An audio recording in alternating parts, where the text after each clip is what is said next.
Another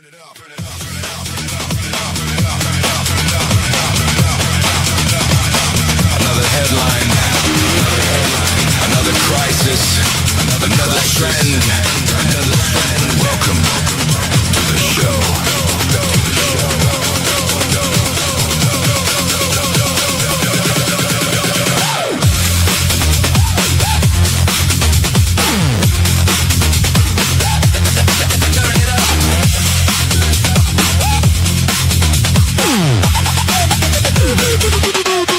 Back when the color bars lit up the screen. Back when test cards and teletext were all we'd read. Late night radio and cassette dreams. Mixtapes spinning through the laser beams. Then the signal changed and the world moved fast. 1 foot in the future, 1 foot in the past. Every minute brings another wave. Another headline, another craze. Through the noise and through the spin, rational minds are listening. And it's breaking through the noise. And it's breaking through the noise. In a different way, no script, no disguise. Unreal, no compromise. One more signal on the airwaves.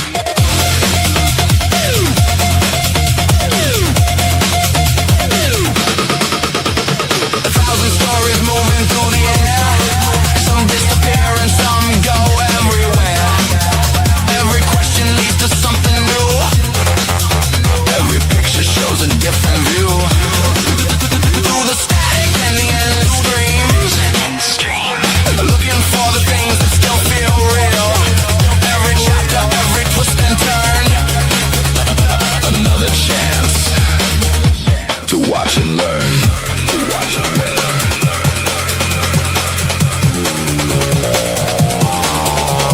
Change the channel, change the view, change the channel. Something new for the restless, for the skeptical, for the fed up, for the frustrated, for everyone asking, what the hell is going on? Fuck off.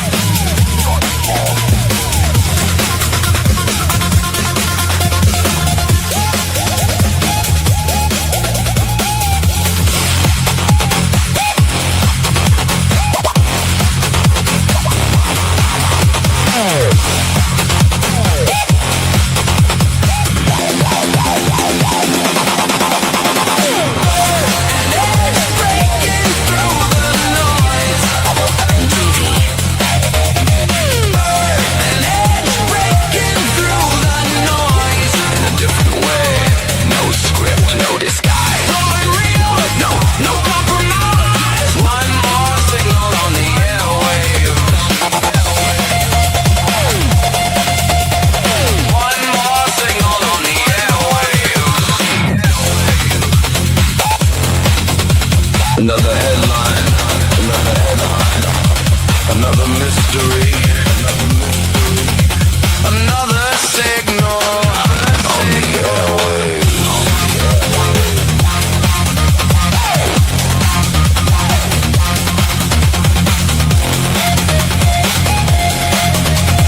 This is the end.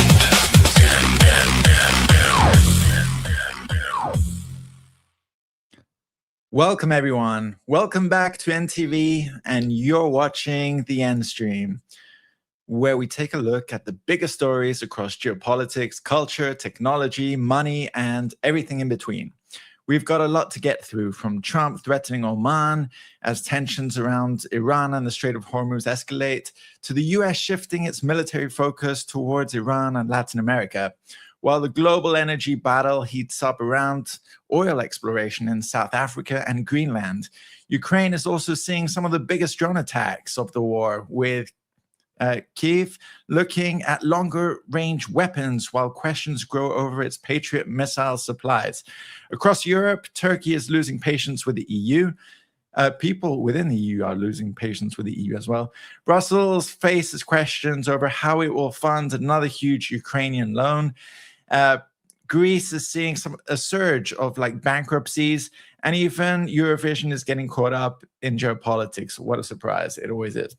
We'll also look at some of the major tech stories, take a deeper dive into Denuvo and the increasingly centralized world of digital media and gaming, before finishing with some reactions, bizarre stories, planes, and plenty of internet madness. This is the End Stream. You're watching NTV. And before we get into it, I just want to remind everyone we're simultaneously streaming on YouTube, on Rumble, on Kick. Our social medias are on Instagram, on X, and we're on Discord as well. So be sure to follow us on all these channels. I just want to remind everyone on YouTube and Instagram, we have like a lot of different short videos that we keep posting. This is my co-host Bird. And we post about a lot of different topics, like I mentioned before, from geopolitics, technology, to different stuff that's going on in the world. We just released this video two hours ago, funny enough, this short, which tells us and tells you guys what is NTV. And we have another video coming out soon, and a chill stream, hopefully coming out towards the end of the week, where me and Bird will be hosting live again on YouTube, Rumble, and Kick simultaneously. And it'll be a long one, like roughly at least 2 hours. And this live stream is going to take roughly that long, 2 hours. I have a lot to get into. You can also see that we have around 10,000 subscribers. And yeah, so let's just get into it, shall we? And let's start with this. So Donald Trump has threatened to bomb out of Oman if the Gulf state gets in the way of his efforts to end the US-Israel war with Iran. The threat is particularly significant because Oman has traditionally been an important intermediary between Washington and Tehran, and is currently involved in discussions with Iran over the future of the Strait of Hormuz, The comments came as a 60-day diplomatic window, another one, right, for reaching a broader US-Iran agreement expired without a breakthrough. Like, we all know about that. I mean, we can see it in all the prices going up. The price of energy, the price of oil, while Trump simultaneously insisted he was not in a hurry to reach a deal. Like, how convenient.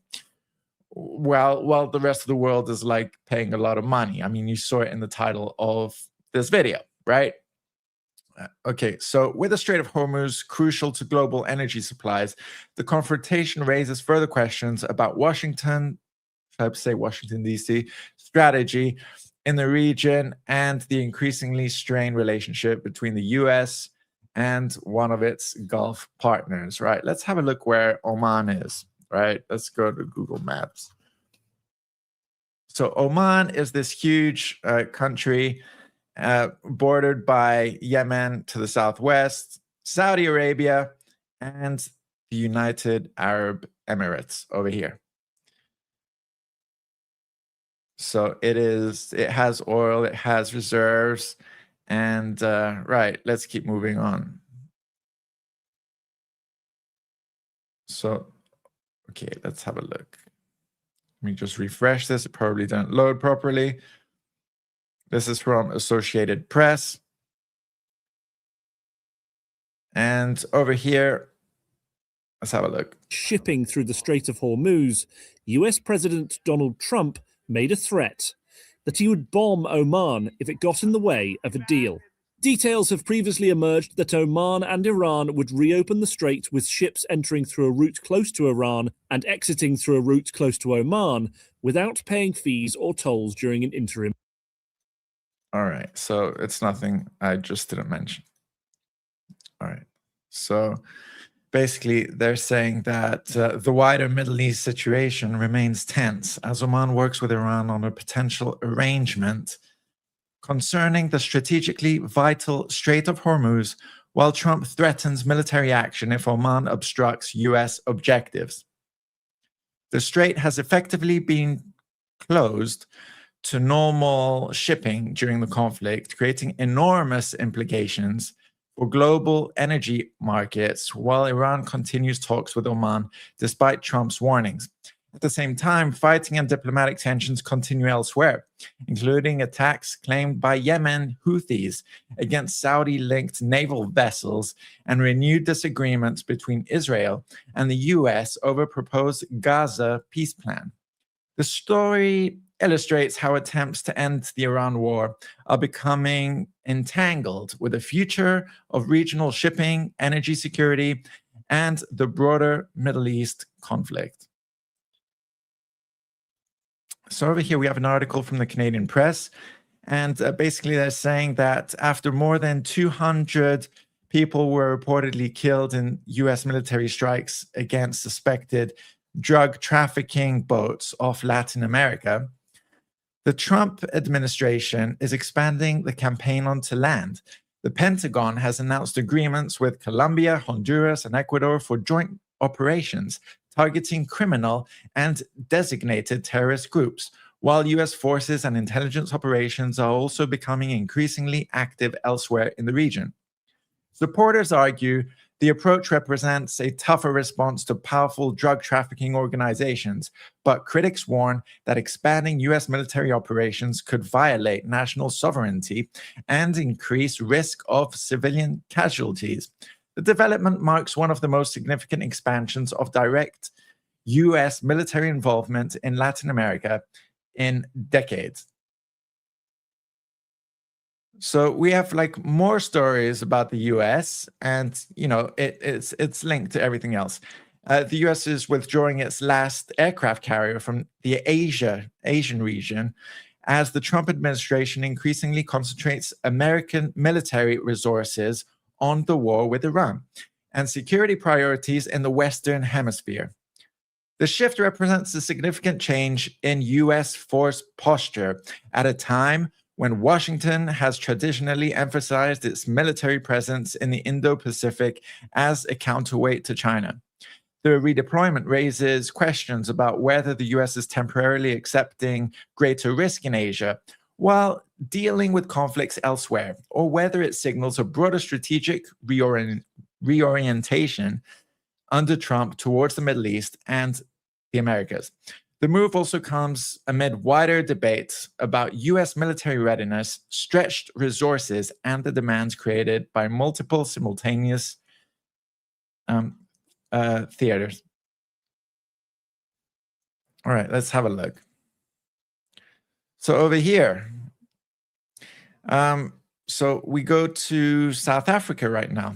So what this article says is that South Africa's constitutional court has blocked Shell and its partner Impact Africa from proceeding with offshore exploration along the country's environmentally sensitive wild coast. The ruling overturns an earlier decision that had allowed seismic surveys to proceed and emphasizes the constitutional importance of meaningful public participation in decisions affecting communities and the environment. The case has become a major victory for local residents and environmental campaigners who opposed exploration in the area, while representing another setback for Shell's offshore ambitions in South Africa. The decision could also have wider implications for how energy companies pursue controversial exploration projects, while environmental concerns and local communities clash with the demands for new oil and gas resources.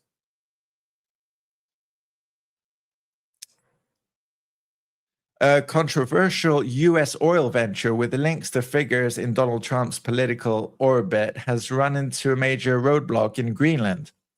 Greenland Energy was preparing to drill in the remote Jameson Land region, despite Greenlandic authorities warning that the company had not obtained necessary approvals for its operations and equipment movements. The Greenland government has now forced the project to delay drilling, saying that there was insufficient time to complete the required regulatory and environmental assessments, with drilling potentially pushed to winter 2027 at the earliest. This dispute is particularly significant given Trump's repeated interest in Greenland and its strategic and natural resource potential, turning what might otherwise be relatively obscure oil exploration project into another flashpoint over Greenlandic sovereignty, American influence, and Arctic resources. Like we know it's owned by Denmark at the moment, right? We have another article on this as well. Greenland forces Trump-linked U.S. oil firm to delay drilling. This from the 12th of August. All right, let's move on. Okay, right. This is live, by the way, on The Guardian. And I'm going to be talking about something that is related to this, but let's expand a bit more onto this.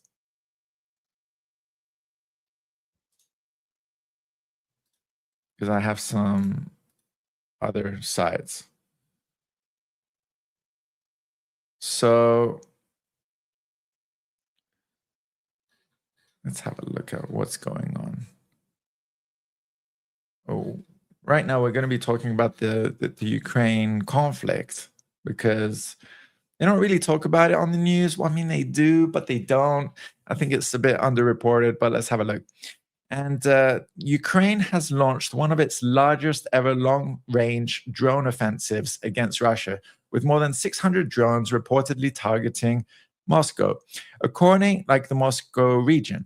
According to Russian authorities, Russian air defenses say they intercepted or destroyed hundreds of drones, but the attacks caused injuries and damage to buildings, while a wild berries logistics facility was also hit. We're going to be talking about that in a second. Now, CNN similarly describes the strikes as a major escalation in Ukraine's campaign to take the war deep into Russian territory, targeting not only Moscow, but also military, industrial, and logistical infrastructure. The scale of the attack demonstrates Ukraine's rapidly expanding ability to conduct mass drone strikes hundreds of kilometers from the front line, while forcing Russia to spread its air defense systems across a vast area. The attacks also came as Russia continues its own large-scale missile and drone strikes against Ukraine, making long-range attacks on each other's territory an increasingly important part of the war. Now, well, let's investigate a little bit. I mean, over here it says Russia shot down more than 800 Ukrainian drone strikes over here. Okay, so I mean, these articles are getting renewed all the time, right? Now, some of the sites hit was Russian retail giant Wildberries, right? So Russians buy everything from clothing and electronics to household goods from there. It's a huge online marketplace. It has an enormous network of warehouses and delivery centers across Russia, making it a major part of the country's civilian logistics infrastructure. Think of it as the Amazon of Russia or something like that. The controversy, which is a big controversy, is that Ukraine says Wildberries is no longer purely civilian. Kyiv claims that products sold or distributed through the company's network include drone components, navigation equipment, and other dual-use technology that can ultimately support Russia's military-industrial sector. Ukrainian officials therefore argue that some Wildberries warehouses have become part of the Russian war supply and are legitimate targets. But just think about it for a second, okay? It's the Amazon of Russia. It's not it's not part of the military industrial complex. It's where civilians buy stuff. And like I said, Ukraine's justification is highly controversial because Wildberries is like I said, a massive civilian retailer. It's not a weapons manufacturer. It's a warehouse containing millions of ordinary consumer products that can also contain some military-related or dual-use goods without the entire facility necessarily becoming a military target. Like, think, for example, Amazon, right? Like, what does it sell? It sells anything, basically. It doesn't sell weapons, right? It sells like books, right? Books, gaming, electronics, jewelry. It sells, I mean, the closest I can think of like to military equipment would be compasses, right? Let's face it. Anyway, attacking wild berries is therefore like risky. It damages ordinary commerce, workers' livelihoods, and civilian infrastructure. Russia can consequently portray the strikes as attacks on civilian economic life, justifiably so. While Ukraine argues that disrupting the logistics network also hurts Russia's ability to supply its war machine. I mean, let's face it, the military-industrial complex is a complete different industry. Like, I doubt that, for example, companies, right, like Lockheed Martin or something would buy anything from Amazon. If anything, they would buy pens, right, or paper, but they wouldn't buy like massive components. I'm sure these people have their own suppliers. And so, yeah, the scale makes this particularly significant. Ukraine has now reportedly struck 7 of 10 of the largest warehouses of wild berries, meaning this appears to be a deliberate campaign rather than an isolated attack. I mean, obviously, right? So the interesting part of the story is the gray area. Ukraine isn't saying we're attacking Amazon because it's Russian. Its argument is these particular logistics facilities are being used to support Russia's military economy. And this controversy is whether that connection is strong enough to make a normal civilian commercial facility a legitimate military target, and how much collateral, economic, and civilian damage is acceptable in pursuing that objective. I mean, like on the subheading of this video, is Ukraine on the defense? Is it justifying the weapons it gets, the loans of all the country it's taking from, which it's never going to repay, let's face it? Like, are they justifying it on defense on home territory, or are they attacking abroad? Are they on the offense, or are they on the defense? Because this sort of thing needs to be cleared up, because, I mean, I know that governments are doing whatever they want and funding Ukraine as they wish, but the ordinary people don't really have a say or understand what is actually going on. Where is this money going to? It's like, are they funding wars like on the attack, or are they funding defense as, you know, to protect Ukraine or something, as is the claim? Because from all these news reports, it seems like Ukraine is on the offense. Ukraine is attacking on Russian turf. Let's have a look over here at The Guardian. The Guardian reports that Ukraine could potentially begin striking deep inside Russia. I mean, they already have, with domestically produced ballistic missiles within 3 to 6 months, according to former Ukrainian defense minister Mikhailo Fedorov. Ukraine has so far relied heavily on long-range drones and cruise missiles for attacks deep inside Russia.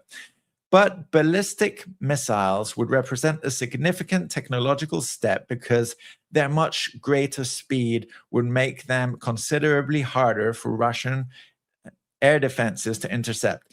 Ukrainian defense company Firepoint is already developing such weapons and reportedly conducted a test launch in June. Fedorov, who was a major figure behind Ukraine's drone program, argues that Ukraine needs to continue moving rapidly through successive technological stages because Russia is simultaneously improving its own capabilities. I mean, isn't that what every single company is?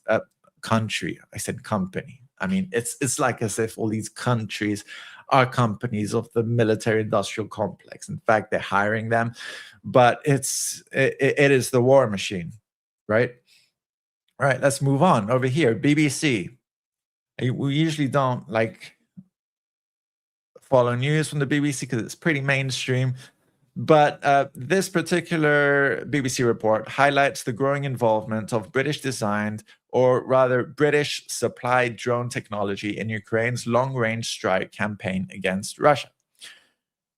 Rather than simply providing Ukraine with conventional weapons, Britain has increasingly supported the development and supply of drones capable of reaching targets deep inside Russian territory.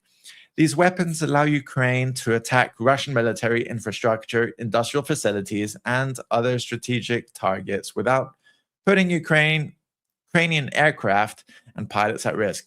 The broader significance is the war drone industry is becoming increasingly internationalized.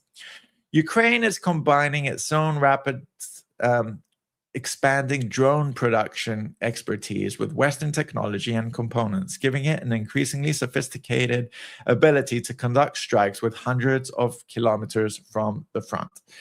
All right, so this was actually this news, right? So Moscow threat of consequences will not alter UK support for Ukraine. I mean, that's pretty intense, right? Because by siding with Ukraine, the people in the UK are at risk. Let's not forget that Russia is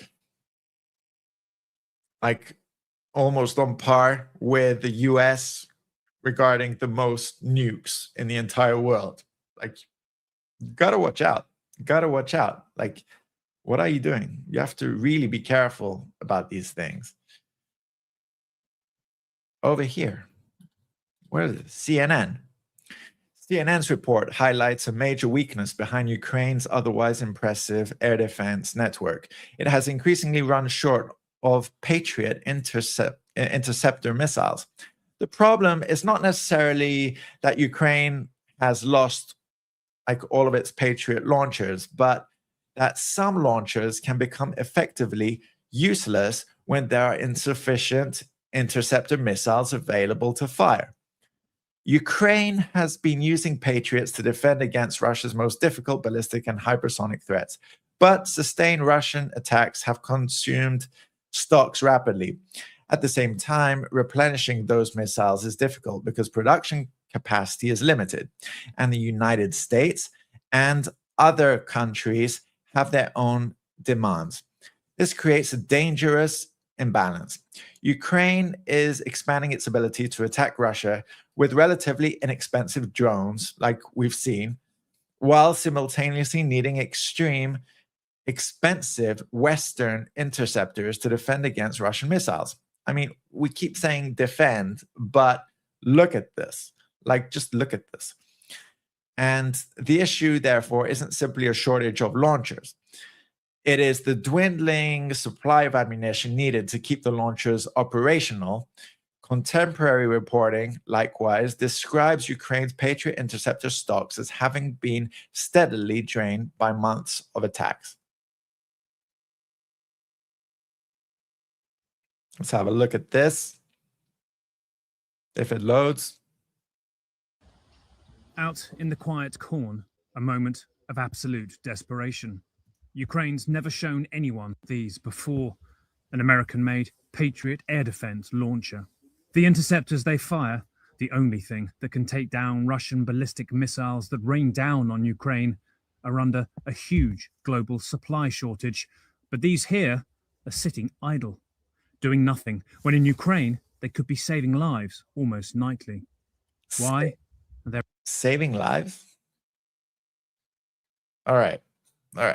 We've already mentioned about them on the offense. So taken together, like all these stories point to an important development in the war.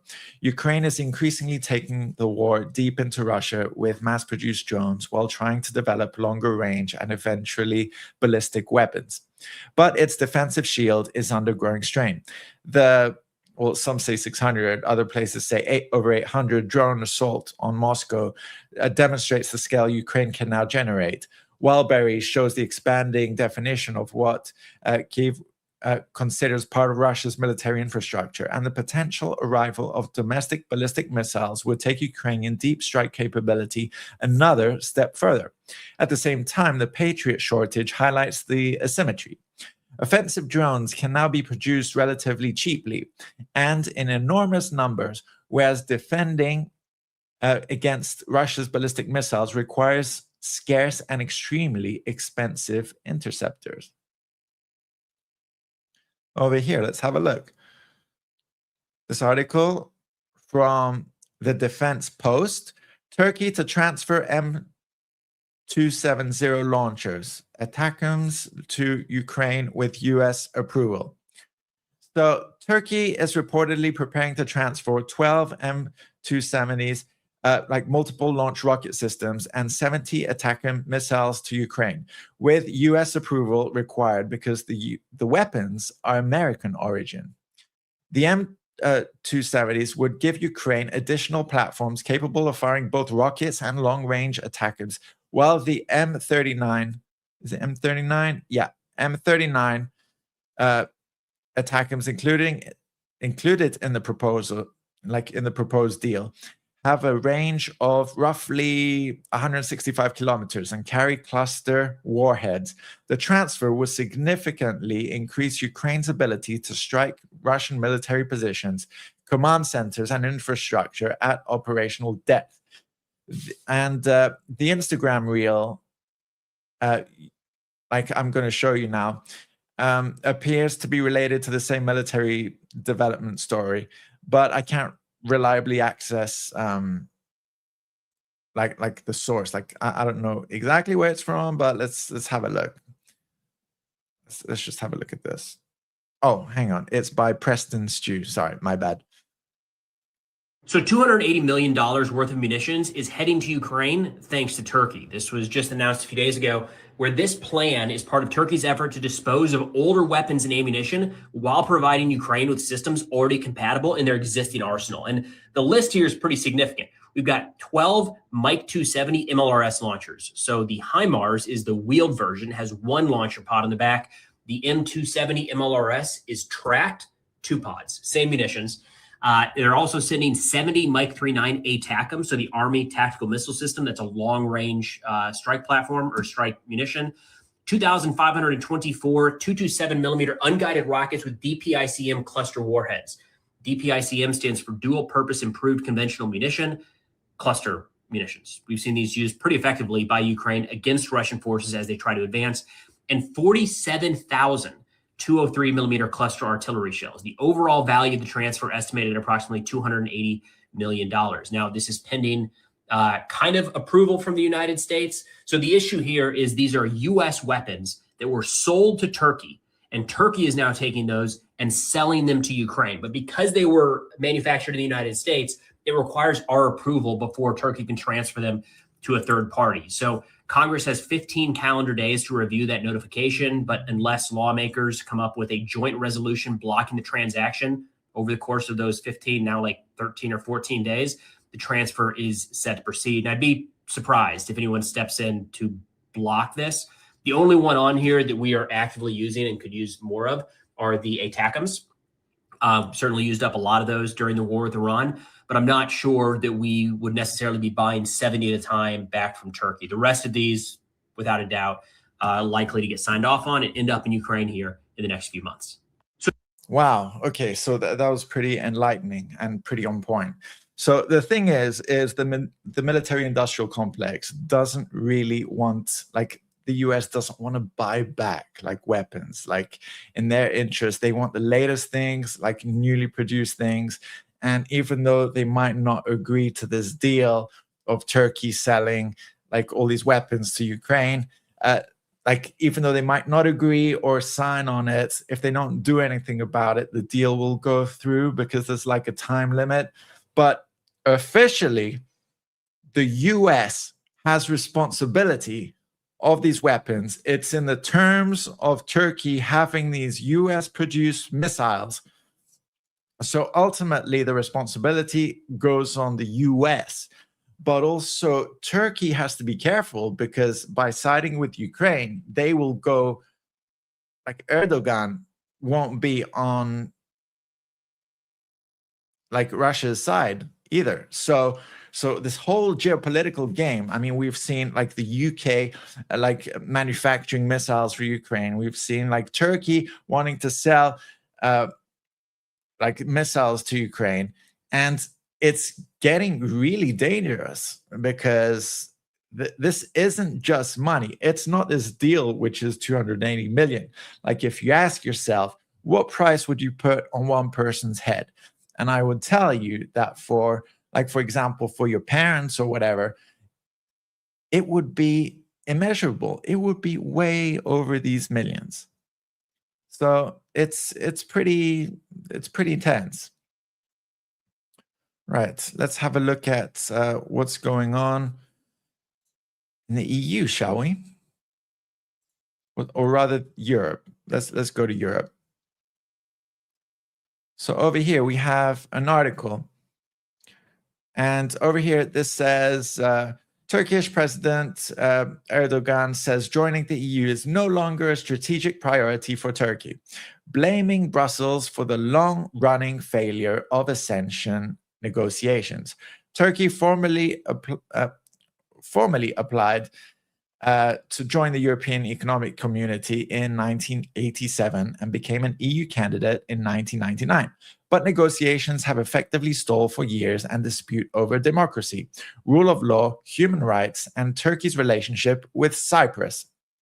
Erdogan's comments signal further frustration with the EU and suggest Ankara increasingly sees Turkey's future as being based on strategic independence and relations beyond Europe, rather than eventual EU membership. Now, let's face it, Turkey has a lot of things going on. Like, everybody knows, it's not just with Greece and Cyprus, it's also with the Kurds, it's also with all the neighboring countries. Like, Turkey is such a big country with so many neighbors, it has a lot all at once. Now, the thing is what would happen if Turkey would be, let's say, part of the EU? Would everyone in Turkey flock to European countries, just like everyone in a European country is like flocking already from one country to another? Like, we would have a lot more population, like overpopulation everywhere. But that's not just the thing. It's also how would it impact culture? Because, you know, like with the Muslims and the Christians and all this, it's not just political, it's also a culture thing. And like, in some ways it would be better. Like, Greece and Cyprus wouldn't be afraid, like, you know, Turkey would invade them because they would be part of the EU, right? Unless there were conflicts from within. But that's another story. Over here, from the bignewsnetwork.com. The story concerns the EU's proposed 90 billion euro Ukraine support loan for 2026-2027.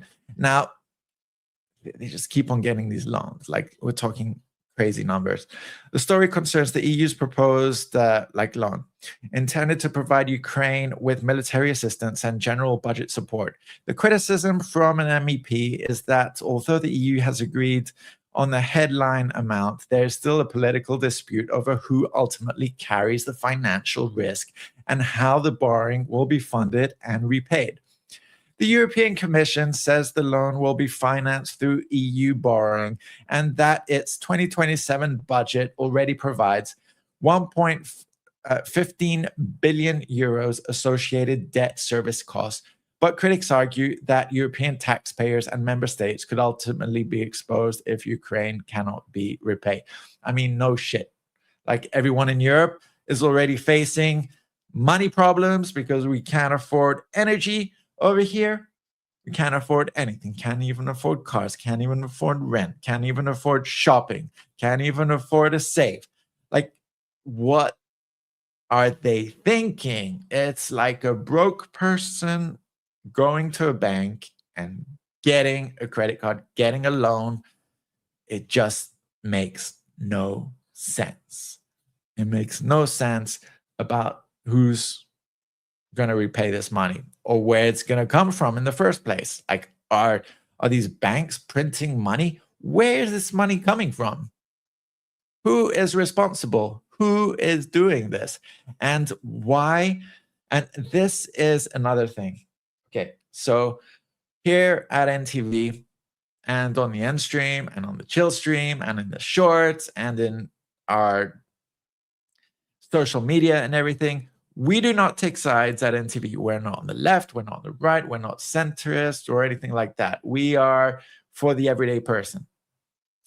And this is why we need to remove diplomatic immunity. All these politicians cannot go to jail.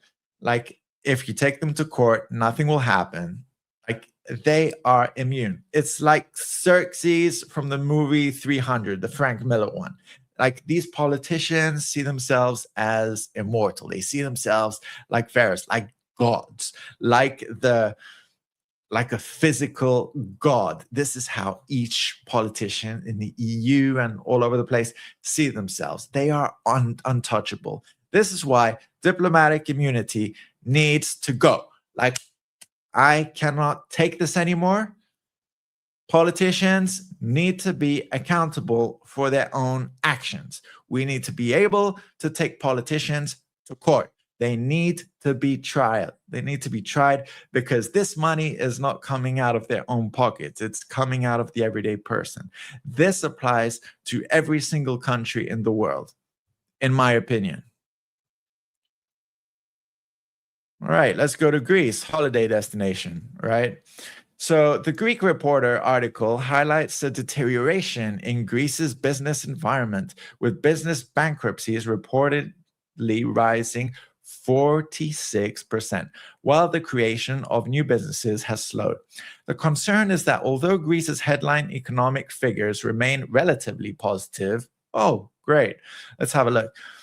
Many smaller businesses are still being squeezed by high operating costs, taxation, energy expenses, labor costs, and weak consumer purchasing power. So there's like an increasingly huge divide between the mega rich, the few mega rich, and most people who are poor. This has been going on since forever, from the French Revolution to the medieval ages to prehistoric ages. There's a few guys with all the mammoth steaks, and most people are eating the bones. It's not good, guys. It's not good. Anyway, this creates a disconnect between macroeconomic growth and the financial reality facing individual businesses. The economy can expand while a significant number of small and medium-sized companies struggle to survive. This also fits with the wider evidence of financial pressure on Greek households, with 47% of people recently saying they felt financially worse off than the previous year. And let me also say that the EU bureaucracy is an absolute nightmare. Like, they are making it better for big companies to operate, while small and medium-sized enterprises cannot afford the ever-changing landscape of rules and taxes and import things. Like, if a small business needs to move its products to another country or sell to another country, there's different laws like coming up with declarations and things they need to pay. It is like, I'm not even going into what needs to be done with foreign direct investment, which they're making it absolutely impossible to do. But it's just a complete nightmare for small businesses, and it's very sad. It's very sad. It's not just me reporting on this. There are people out there who are like loads of businesses and the everyday person who are affected by these things. It makes it incredibly difficult for businesses, not just in their stock and in their profit, but it impacts people who they hire as well. And like people get laid off for these things. And it's just terrible. It is terrible. Let's move on. Let's go to even like more bad things. Europe is facing another major wave of wildfires. So it's summer in Europe and winter like in the Southern Hemisphere. So Europe is facing another major wave of wildfires amid exceptionally hot and dry conditions.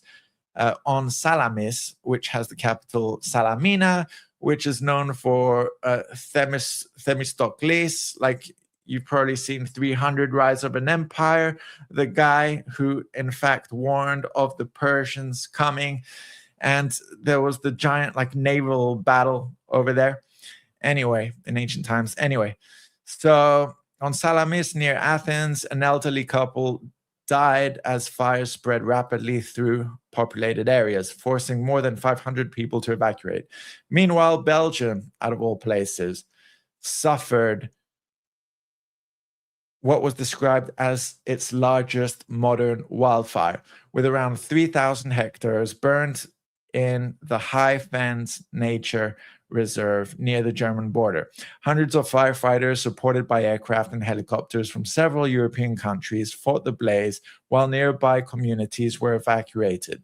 The fires form part of a wider European pattern of extreme heat, drought, and increasingly dangerous wildfire conditions. Now let's go to less serious things. Eurovision has introduced a new rule, meaning that winning countries may be prevented from hosting the following contest if they are involved in an armed conflict or in a sensitive geopolitical situation that could materially affect the safety or stability of the country or surrounding region. This is significant because Eurovision traditionally awards hosting rights to the previous year's winner. But the new rule effectively separates winning the competition from automatically receiving the right to host it. The change appears particularly relevant following the controversies surrounding Ukraine and Israel's participation in recent contests, and means the country could theoretically win Eurovision but have its hosting transferred elsewhere because of security concerns. I mean, let's face it, it's not that important. It's not that important. I don't even know why they host it in different countries. Just keep it in the same place, save on money. It's like the Olympics, right? It's like the Olympics, just making money, like the organization through like what's it called? Yeah, some people are pocketing the money for infrastructure, for different things. So over here, this footage on Instagram shows what appears like the effects of the 7.4 magnitude earthquake that struck Western Colombia. We're not forgetting about that, with strong ground motion visibly shaking vehicles and infrastructure. So the earthquake caused extensive damage across the areas, including Choco and neighboring regions, with the latest reports putting fatalities at around 280 or more, thousands injured and thousands of homes affected. Colombia's government has estimated preliminary economic losses at approximately $9.6 billion, although that figure is expected to change as damage assessments continue. Right, let's have a look. So you can see the shock absorbers failing on all these vehicles.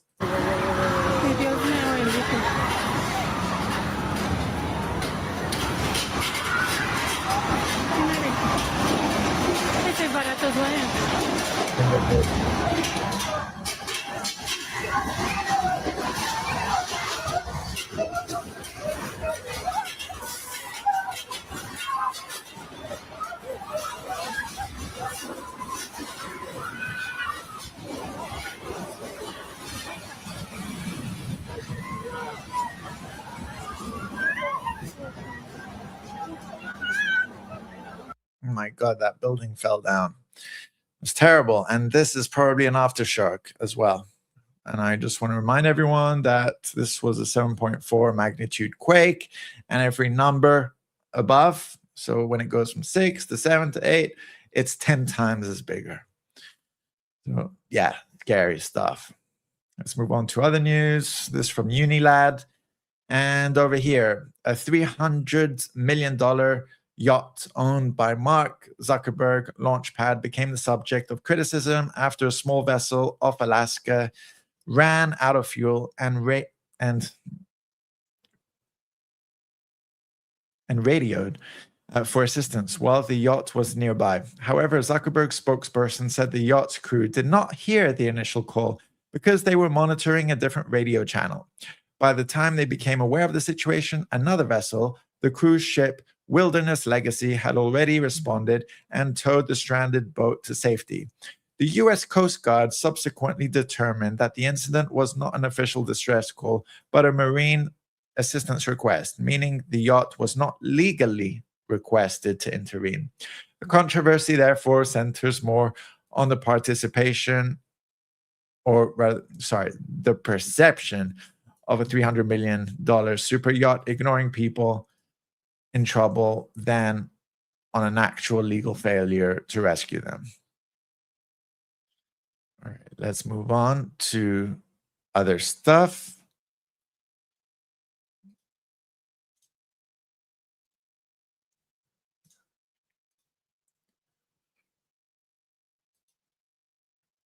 So over here, we have this article from The Guardian, but also many other news outlets have reported on this.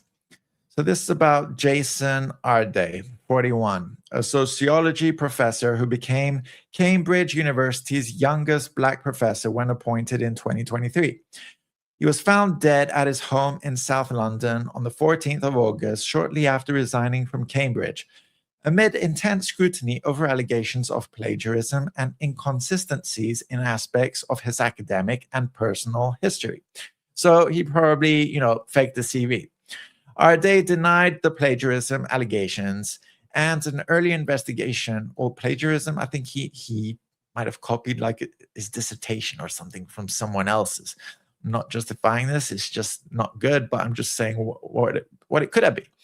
And an early investigation at Liverpool John Moores University had cleared him, while a new Cambridge investigation had been launched after further information emerged.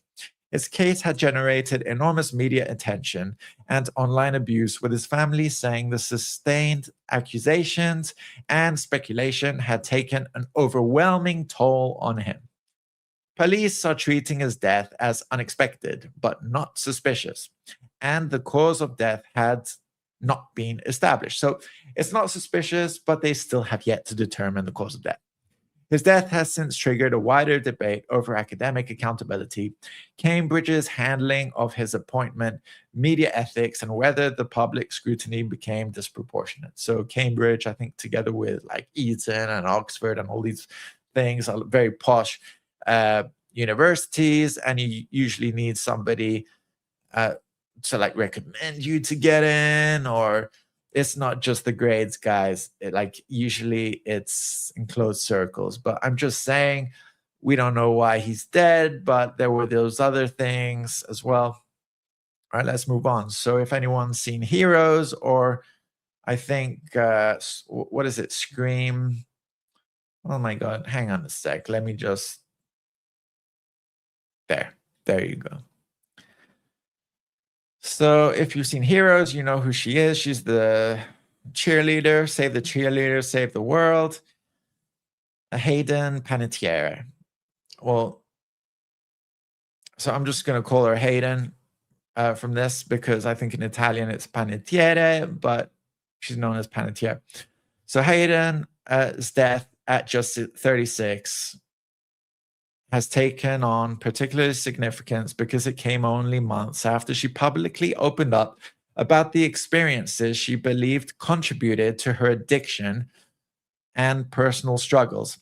Panettiere began working in Hollywood as an infant, and in her 2026 memoir, This Is Me, A Reckoning, she described herself as having been groomed for child stardom, essentially trained to be obedient and work constantly rather than being allowed a normal childhood. She said the pressures of early fame, manipulation, exposure to inappropriate situations, and later traumatic experiences contributed to difficulties that followed her into adulthood, including alcoholism and other substance problems. So, drugs, basically. She also described postpartum depression, losing custody of her daughter, an abusive relationship, and disturbing encounters with powerful men in Hollywood. So, from what I know about her, I think she was together with, while filming Heroes, she was with Peter Petrelli, who his actor is Milo. I don't remember his name. Milo Ventimiglia, right? This guy. She was with him at that time, but I think they had split up. So let's move on.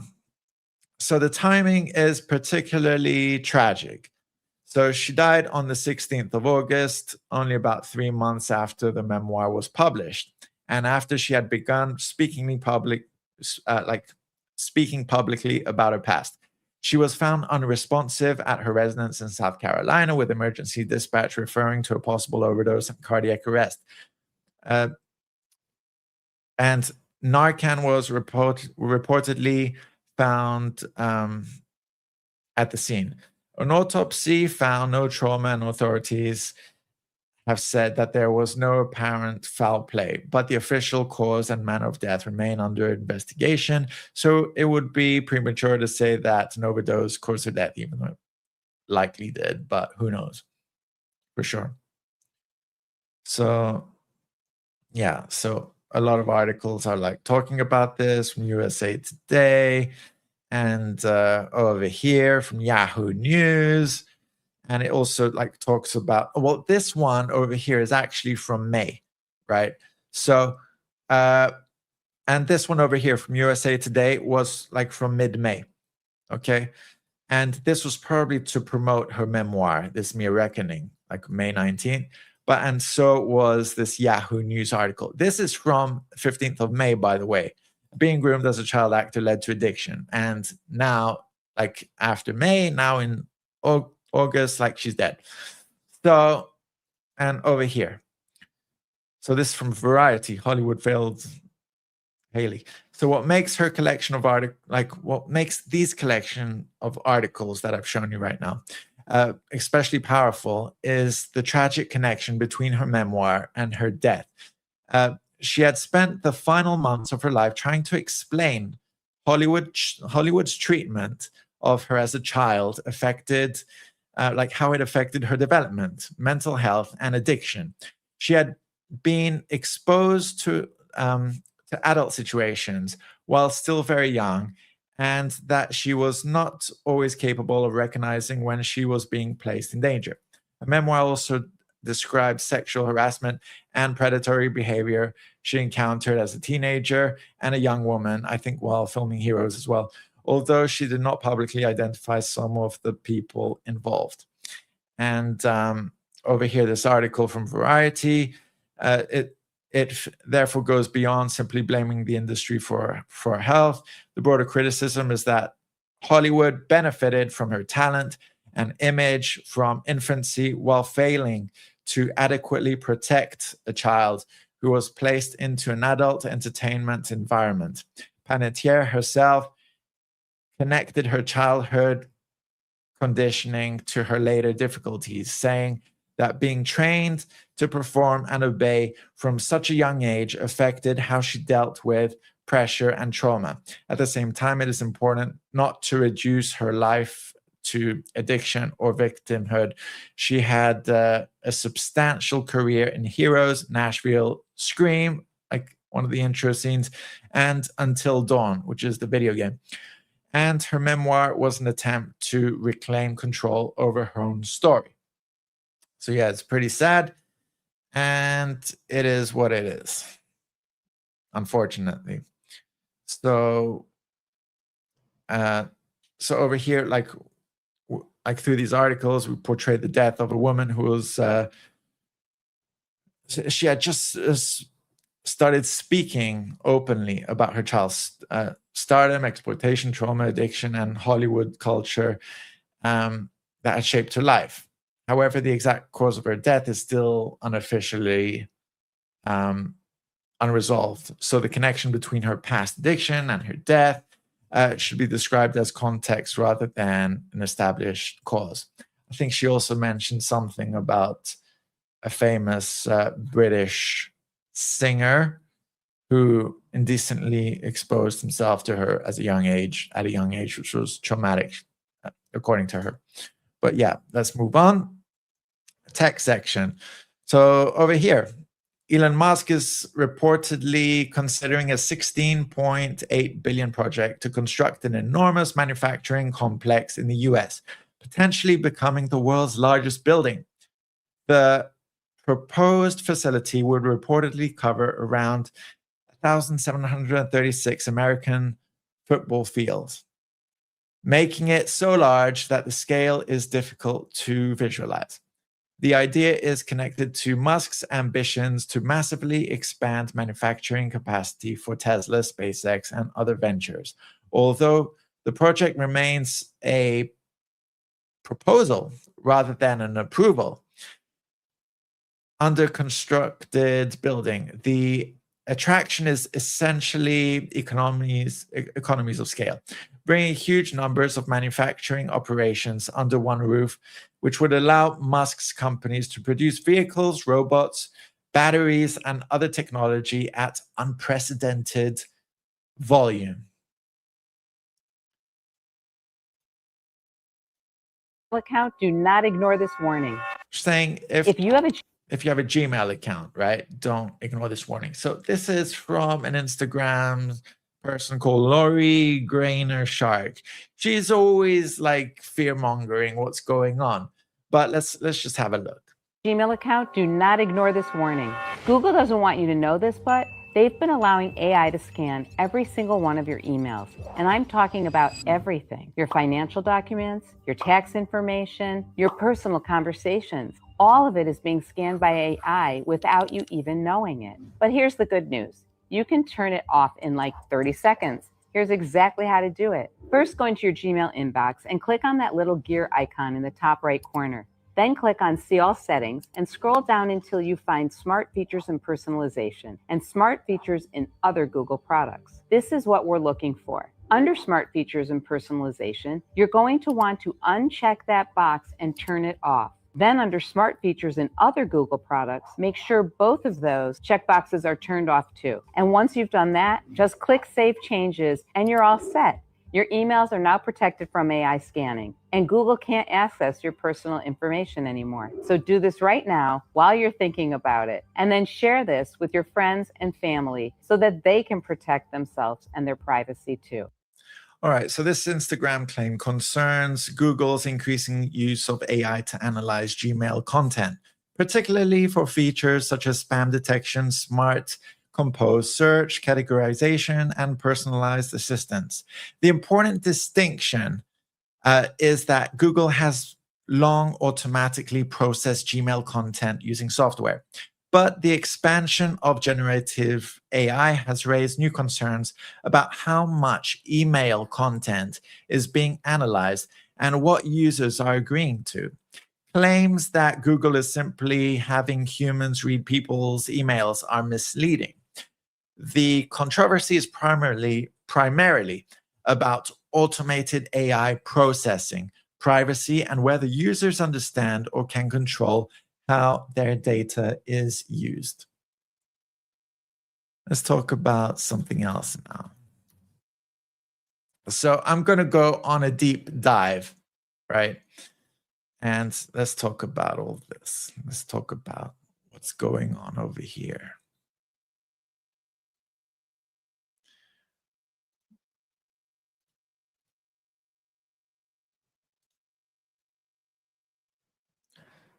All right, so let me start with this.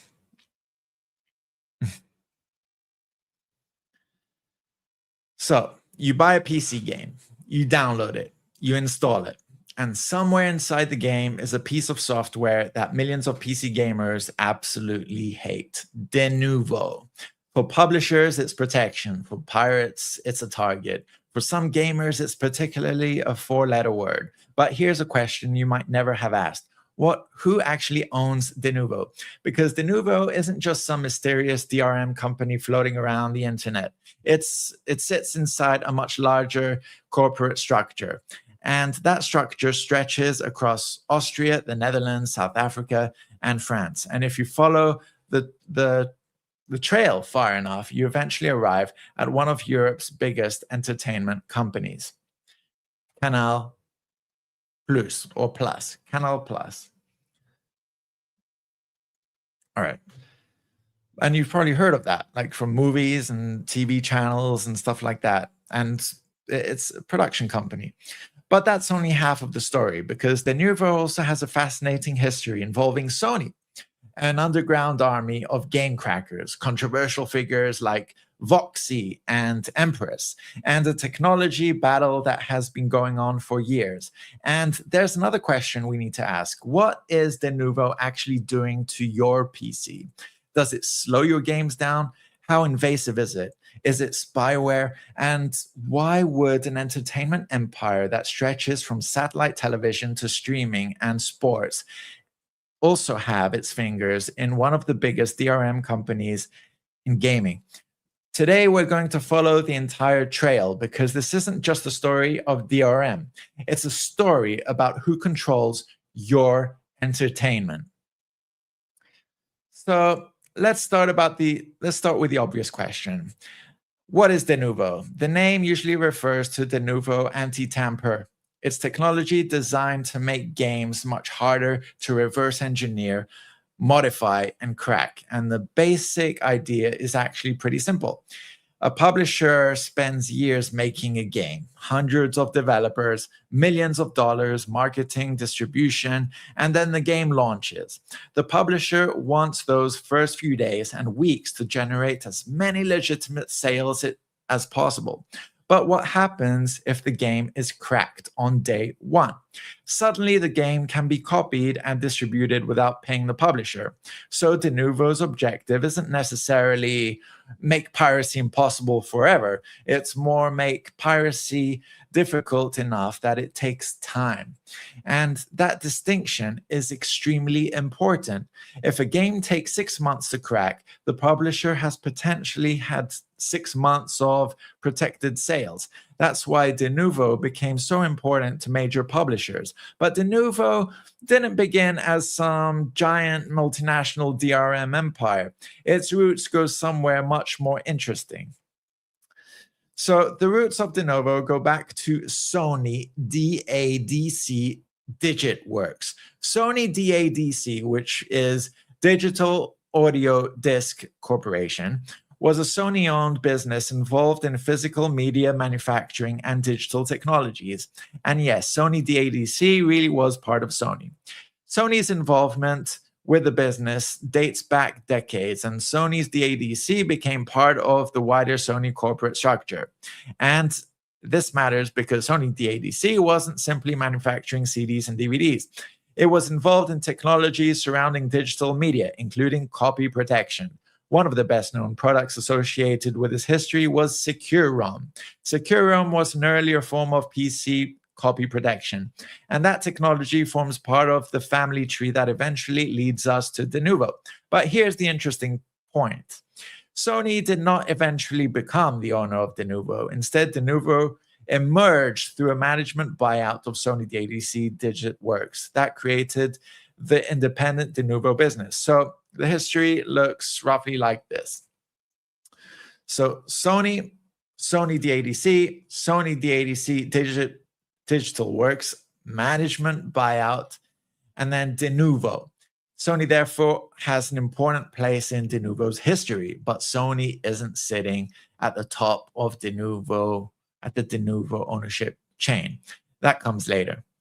Now, why does the Sony connection matter? Because it tells us something about where Denuvo's philosophy came from. This wasn't originally about stopping people from pirating PC games. It was a much broader problem. How do you control digital entertainment? So Sony was dealing with music, movies, physical discs, software, games, digital distribution, and copy protection. The technology that eventually became associated with Denuvo was therefore born from an industry observed with one question: how do you stop valuable entertainment from being copied? And that philosophy didn't disappear when Denuvo left Sony. It became the company's business: protect the content, protect the revenue, control access, stop unauthorized copying, and eventually that technology would be acquired by another company whose business was also built around protecting digital content. The company was Irdeto, or it's IRDETO.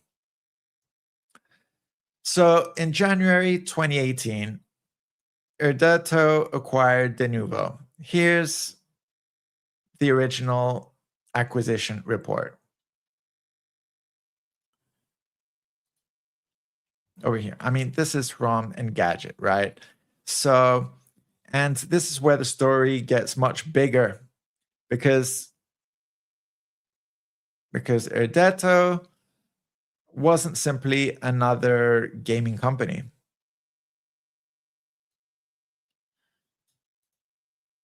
Irdeto was a much broader digital platform security business. Its technology had been used across television, pay TV, streaming, digital content, cybersecurity, connected devices, and gaming. Irdeto says it operates globally and provides cybersecurity technology for video entertainment, video games, and connected industries. So Denuvo suddenly had a much bigger home. The chain was now this. Let's draw it for you guys. So come on, I just took that away. Let me share it again.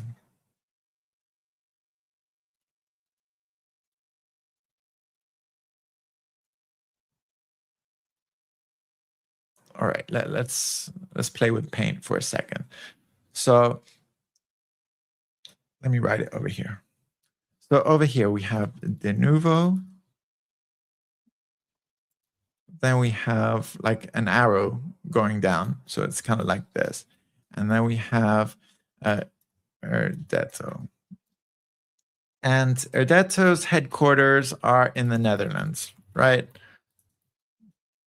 All right. Let me just make this capitals. Denuvo. Okay.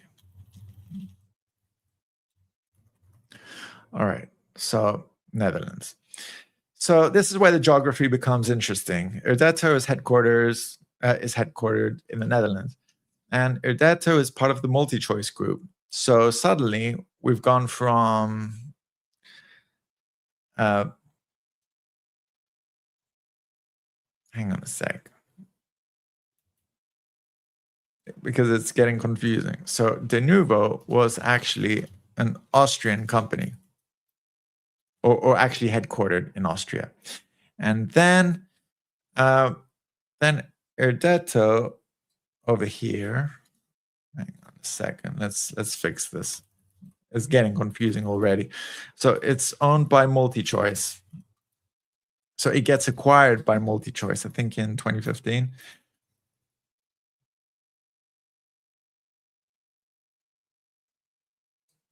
Let's make everything a bit smaller. I don't even know how to make it smaller. Let's see. Netherlands and then Austria. So I think it looks something like this. But so MultiChoice.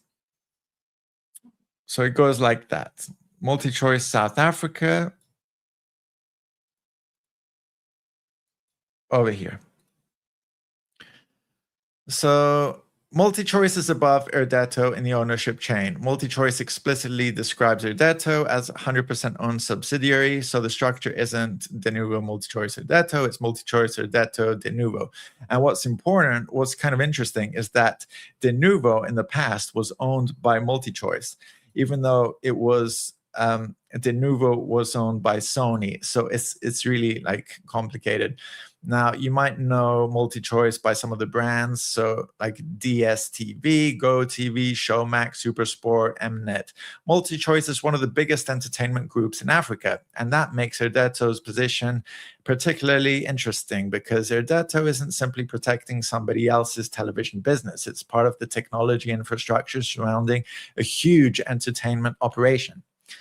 So let's have a look as well over here. So let's have a look at DSTV. What is DSTV? Over here.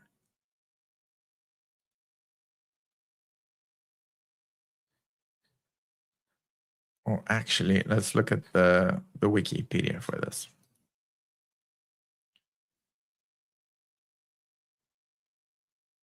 So over here, we have DSTV.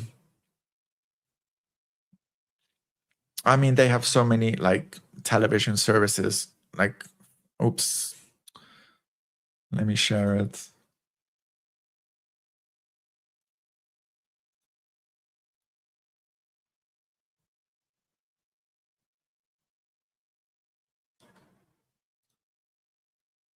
Over here, Wikipedia, like it has all these services for the whole like of sub-Saharan Africa. So it's like underneath the north of Africa and DSTV. But what's kind of interesting is, so MultiChoice that I mentioned before, MultiChoice, it has this logo, right? And they were known like previously for doing all the digital like satellite TV for Africa. It was like the biggest service for sub-Saharan Africa. And it was formerly Mnet, but all right, let's just keep going. Let's just keep going with this. So think about a DSTV satellite receiver. You pay for a subscription, the company sends you television channels, but it doesn't want somebody intercepting the signal and distributing the service for free. So the content needs to be encrypted, authenticated, protected, controlled. That's where the world's Erdeto comes from. Now think about a PC game. A publisher sells you a PC game, but it doesn't want somebody copying the game and distributing it for free. So the software needs to be protected, authenticated, controlled. And that's where Denuvo comes in. Different technology, different industry, but eventually the same commercial problem. How do you stop valuable digital entertainment from being accessed without permission? And suddenly the connection between satellite television and PC gaming doesn't seem so strange. They're both part of the same broader battle, control over digital entertainment. Now we have another company called, well, actually, let's have a look at something else.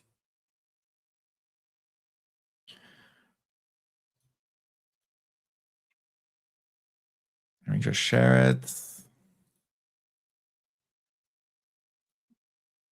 Over here, we have a company called Naspers, right? It's not Napsters, it's Naspers. So Naspers was founded in 1915 as publishers of newspapers and magazines. It's one of the biggest technology investors. Let's have a look over here. So over here, revenue 22 billion, but let's see operating income, which is profit 3.7 billion in 2020. So it's probably higher now. And they have a lot of equity, like 30 billion total assets, 36 billion over here. And it has real estate, venture capital. It's a huge company. And let's have a look as well. MultiChoice. Let's do a search. Find. Can I look in this? Why can't I search? Let's have a look. Find. Over here. I think I found it. Where was it? Naspers video entertainment business was spun off as MultiChoice Group in 2009. And all right. Let's move on. I'm getting somewhere with this, but there's another layer, Naspers. So Naspers was the major South African media group behind the video entertainment business that eventually became MultiChoice. The video entertainment industry operation was spun out as a separate listed company in 2019, like I mentioned.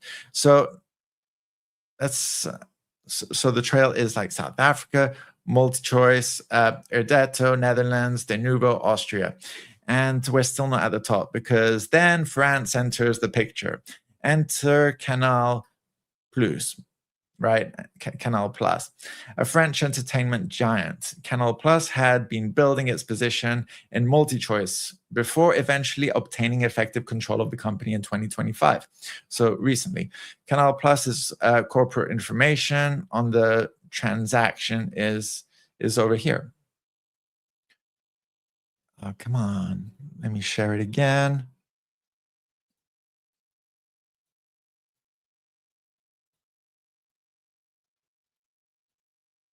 Over here.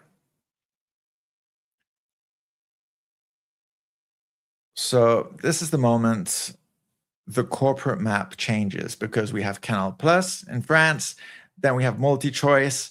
It owns MultiChoice in South Africa. Then it goes to Erdeto, which is in the Netherlands. Then it's Denuvo, which is in Austria.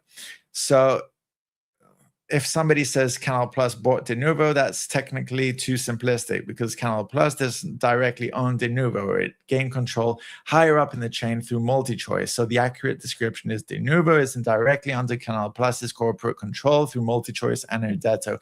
And that's actually more interesting than simply saying Canal Plus like bought Denuvo. Now, why would Canal Plus want this? So now ask yourself, why would Canal Plus want a company like MultiChoice? Because MultiChoice gives Canal Plus something enormous, an entertainment ecosystem, television, sports, streaming, subscribers, and technology. And sitting inside that structure is Erdeto, a company specializing in protecting digital entertainment. And inside Erdeto sits Denuvo, gaming security. So the corporate structure actually makes a lot of sense. Canal Plus doesn't need to be a gaming company. It can own a company that owns a security company, that owns a gaming security business. And that's how modern conglomerates work. And it means a company can have its fingers in areas of entertainment that appear completely unrelated. Satellite television, streaming, sports, movies, cybersecurity, gaming, it's all entertainment. And increasingly, it's all digital. And so let's step back. Denuvo isn't simply some Austrian DRM company. Its history runs through Sony, Austria, the Netherlands, South Africa, and now France. And this is where the story becomes bigger than gaming, because the companies at the top of the structure aren't just interested in games. They're interested in entertainment. And entertainment is increasingly becoming a question of digital access and control. Now we get into the controversial part, because Denuvo isn't hated simply because it exists. It's hated because many PC gamers believe that the customer ends up paying the price for the publisher's anti-piracy strategy. Criticism of Denuvo has focused on, okay, well, my one is that pirates always overcome like security. Now, I'm not defending them or anything. I believe that content creators, like from gaming to music, should be entitled to profits and everything. But I'm just saying that what's the point in protecting something which will be cracked anyway? Like we've all seen what happened with Metallica and Napster, and the whole landscape of like CDs and tapes and everything changed, like to digital, to streaming, to like, you see how much these entertainers charge at concerts, like €100 for, or $100 for a ticket, sometimes in the thousands. And it's like, even for sports, like, take it easy, okay? Like, if anything, like piracy or anything made you richer. It's just so anyway. So criticism of Denuvo from the public, or rather from gamers, has focused on CPU overhead, performance degradation, activation restrictions, online authentication, hardware change detection, and perhaps most importantly, the fact that DRM can remain embedded in a game even after the period when the publisher most needs piracy protection has passed. So There have been independent tests showing measurable performance differences in some games while with Denuvo compared with versions where DRM has been removed. One of the famous examples was Resident Evil Village, where testing found significant differences. Let's have a look at a picture of it. RE Village, right? Let's see, Denuvo. Let's just stick it with this. So, oh, look at this. Capcom removes Denuvo from Resident Evil Village, right? Let's have a look over here. Great. So there have been differences between protected and unprotected versions, and that's where the criticism is in its simplest form. Why should the person who actually bought the game have to sacrifice performance to stop someone else from pirating it? Now, to be fair, this doesn't mean that every Denuvo game will slow your PC dramatically. The effect varies. Some implementations appear to have little noticeable impact. Others have produced much more obvious performance penalties. I mean, maybe it depends on what rig or potato you're running, like if you have enough RAM, or what type of graphic card you have, or what type of CPU you have, or what type of hard drive you have, if you have an SSD or an HDD. So the honest conclusion isn't Denuvo destroys every PC. It's Denuvo has a documented history of causing performance overhead in some games, and that overhead can be measurable, and that is enough to make gamers angry or edgy, in my opinion. You know, I'm edge. And that is enough to make gamers angry, because you're not installing Denuvo voluntarily. It's being put there by the publisher.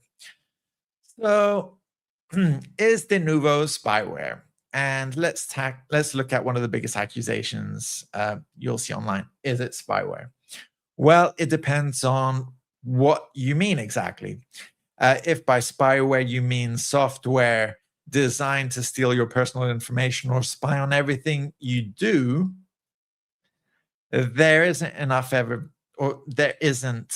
evidence that Denuvo anti-tamper should simply be classified as conventional spyware. But that doesn't mean that concerns about Denuvo are imaginary. Far from it. The more interesting question is, how deeply can Denuvo interact with your operating system or your OS, like Windows or whatever? And this is where things get serious, because Denuvo has multiple products, and one of them is Denuvo Anti-Cheat. And that's not the same thing as Denuvo Anti-Tamper. And Denuvo Anti-Cheat has used something called a Windows kernel mode driver. So it's something you might have to ask Steve Urkel what it is. So on-screen user application, Windows kernel, all this stuff. So if you're not technically minded like me, here's why that matters. Because most programs you install operate in the normal user environment of Windows, right? But the kernel, spelled Kernel,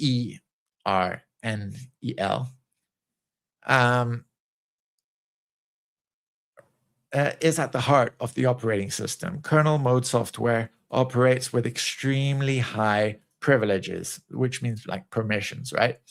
It's the sort of access used by hardware drivers and security software. And Denuvo itself openly acknowledges that its anti-cheat technology uses a kernel mode driver.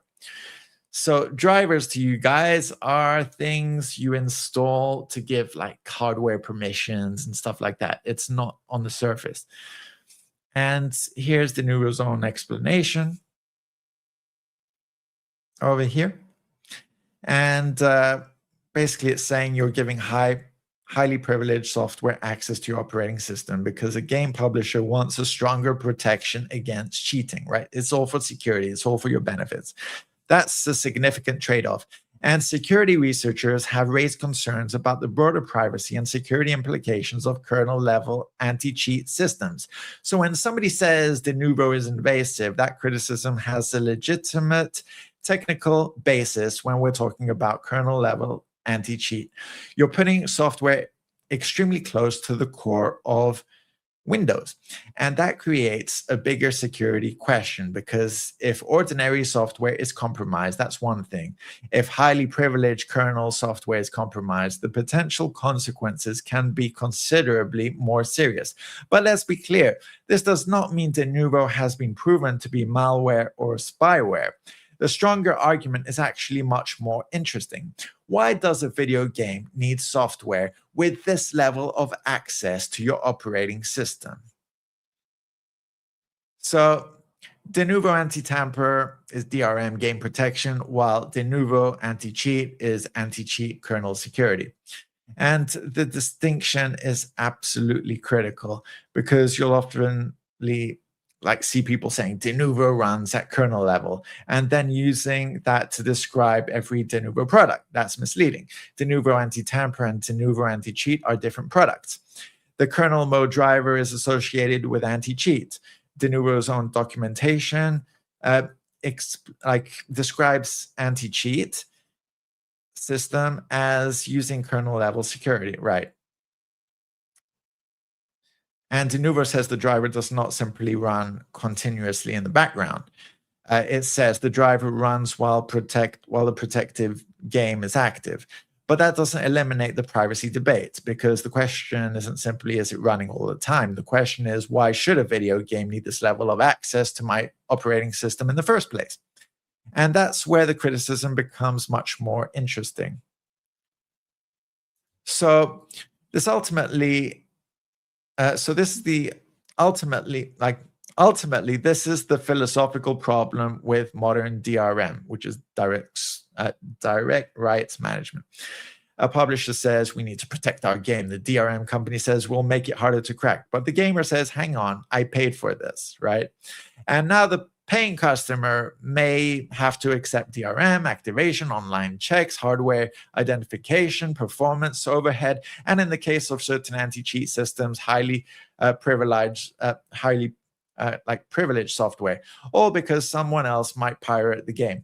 And that's why Denuvo has become controversial. It's not simply about whether Denuvo works, or it clearly can. And the question is, how much control should a publisher have over a product that you've bought it? But if Denuvo represents control,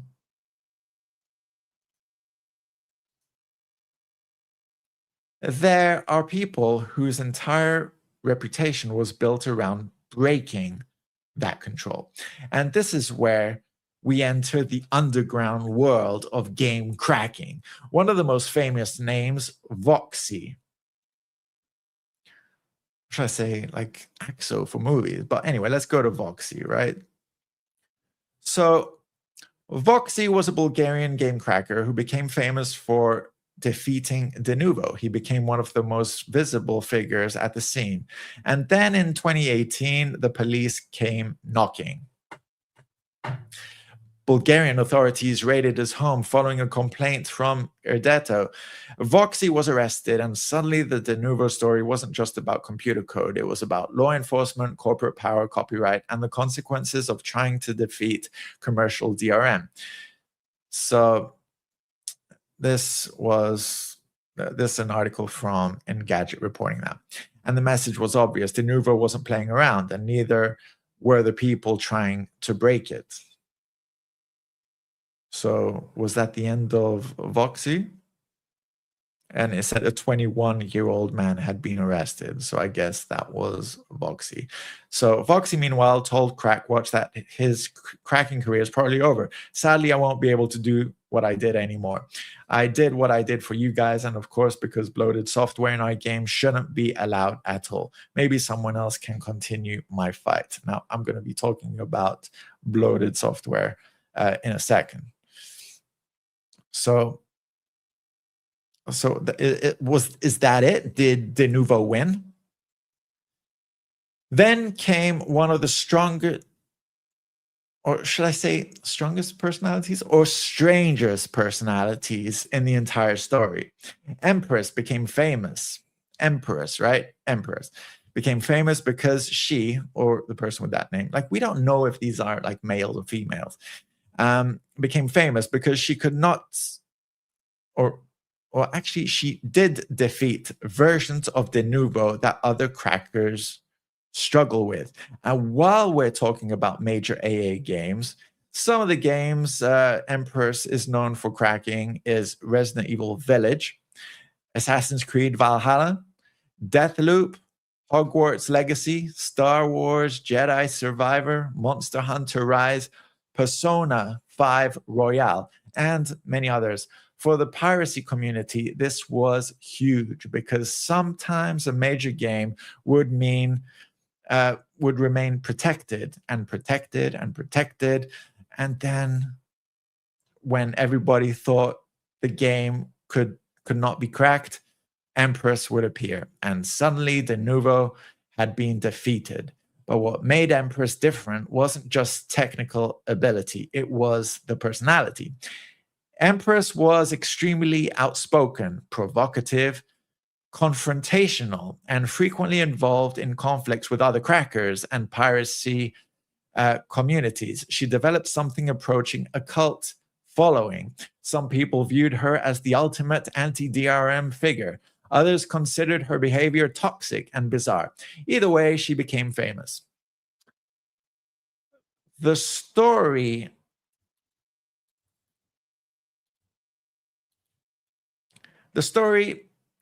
becomes even stranger when you look at how Empress developed within the piracy scene.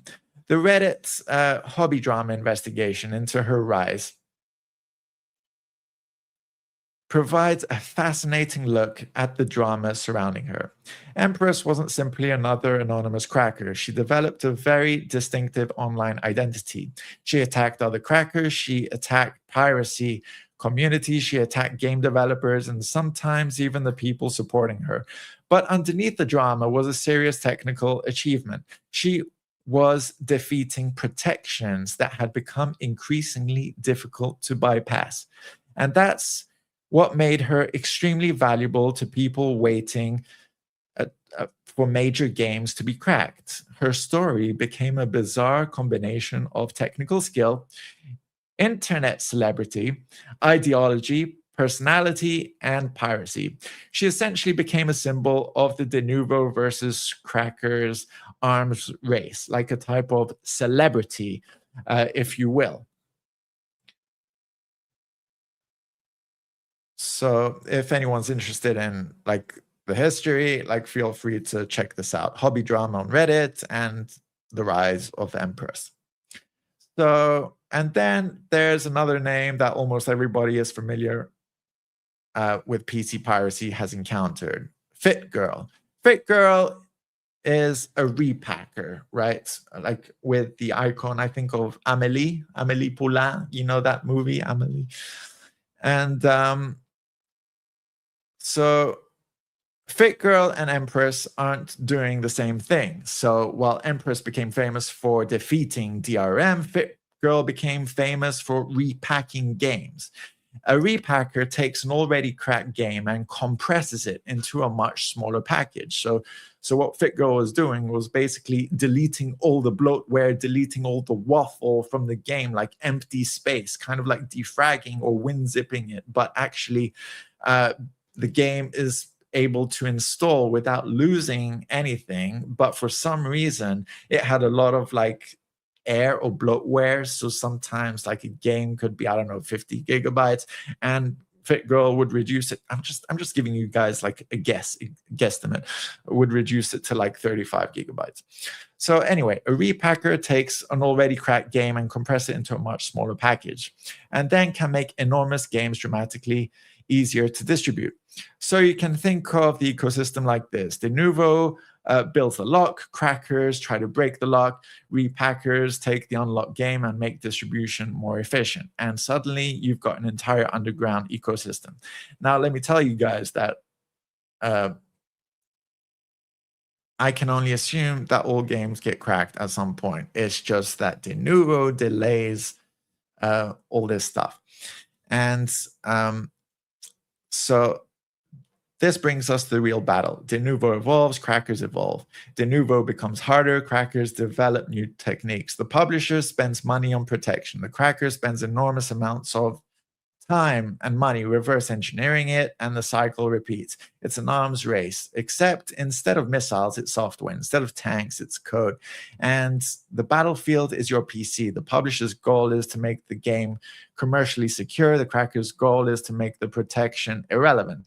And the consumer is sitting in the middle, because if Denuvo works, the publisher wins. And if the game is cracked immediately, the pirate wins. But let me tell you guys, Denuvo also slows PCs by running in the background. So I guess people who have cracked versions of games have less of the bloatware, both in like installation size or something, and without Denuvo slowing their PCs. But if Denuvo creates performance platforms, the customer loses. If Denuvo creates performance problems, the customer who pays for it loses. And that is the central criticism of the DRM. And so let's put the whole thing together. So before you had Sony DADC Digital Works management buyout. So then you had Denuvo in Austria, acquired by Erdetto, which was headquartered in the Netherlands in 2018. And Erdetto was then 100% owned by MultiChoice, which is a South African company, which is part of the MultiChoice group. And since 2025, its effective control is by Canal+. Now, that's the journey. And it's worth stressing once again, Sony is part of Denuvo's history. Sony does not currently have anything to do with Denuvo, as far as I know. The current chain runs through Canal+, MultiChoice, Erdetto, Denuvo. And that's pretty it's extraordinary. It's an extraordinary corporate journey for technology that millions of gamers encounter simply by launching a PC game. Now, why does this matter? Now, because we're entering an age where entertainment companies aren't simply selling entertainment, they're increasingly controlling the infrastructure through which we access entertainment. Television, platform streaming, like television, right? Streaming, sports, gaming, and the technology protecting these platforms becomes increasingly valuable.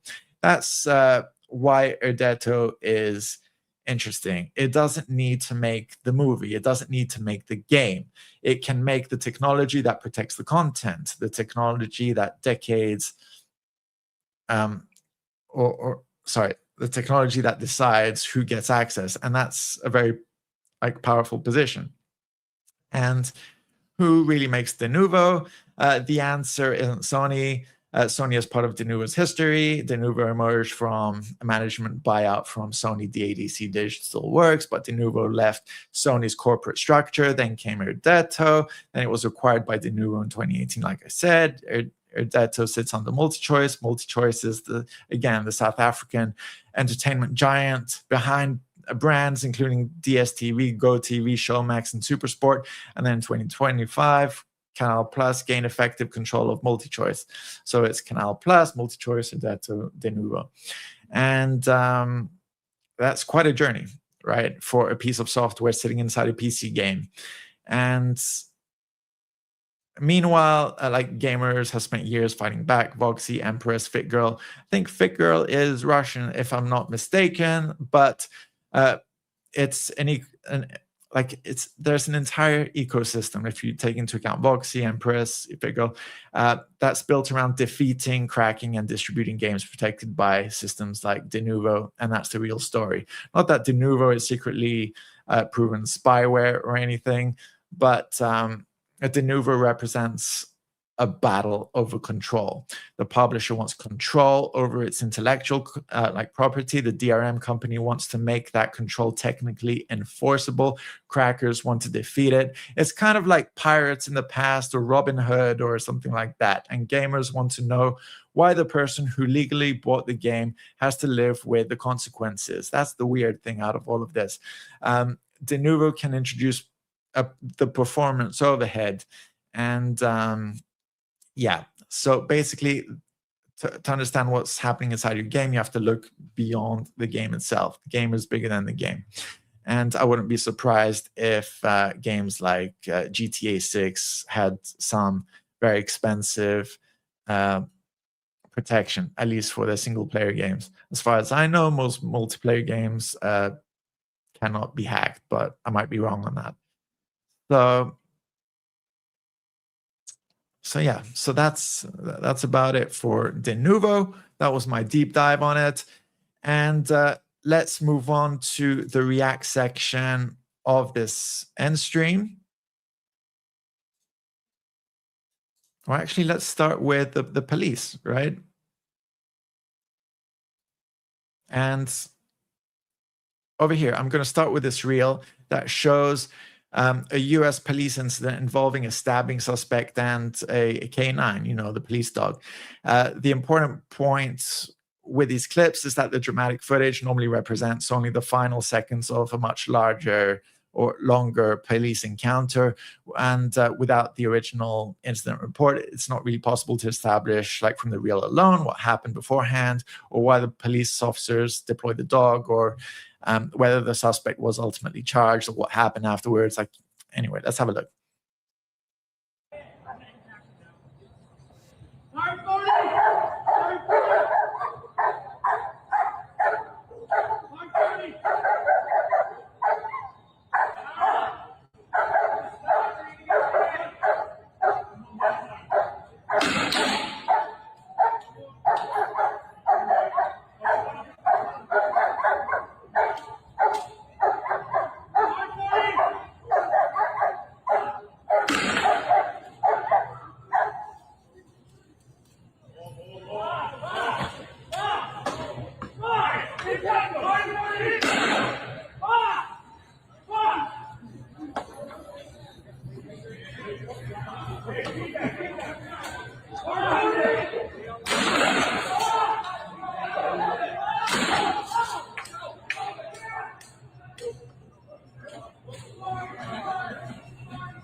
Those are a lot of police officers for just one person, but it also depends on the crime and stuff.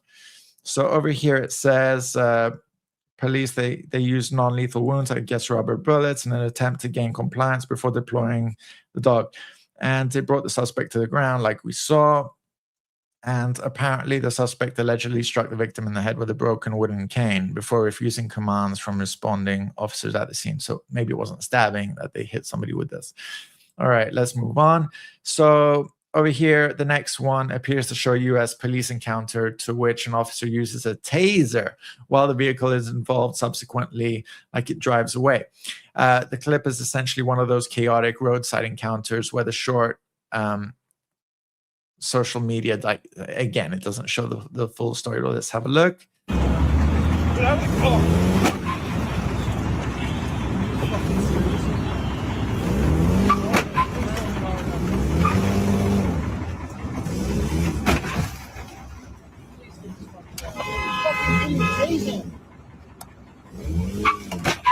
Taser. So here you have probably members from the public who are filming, telling them, tase him, tase him.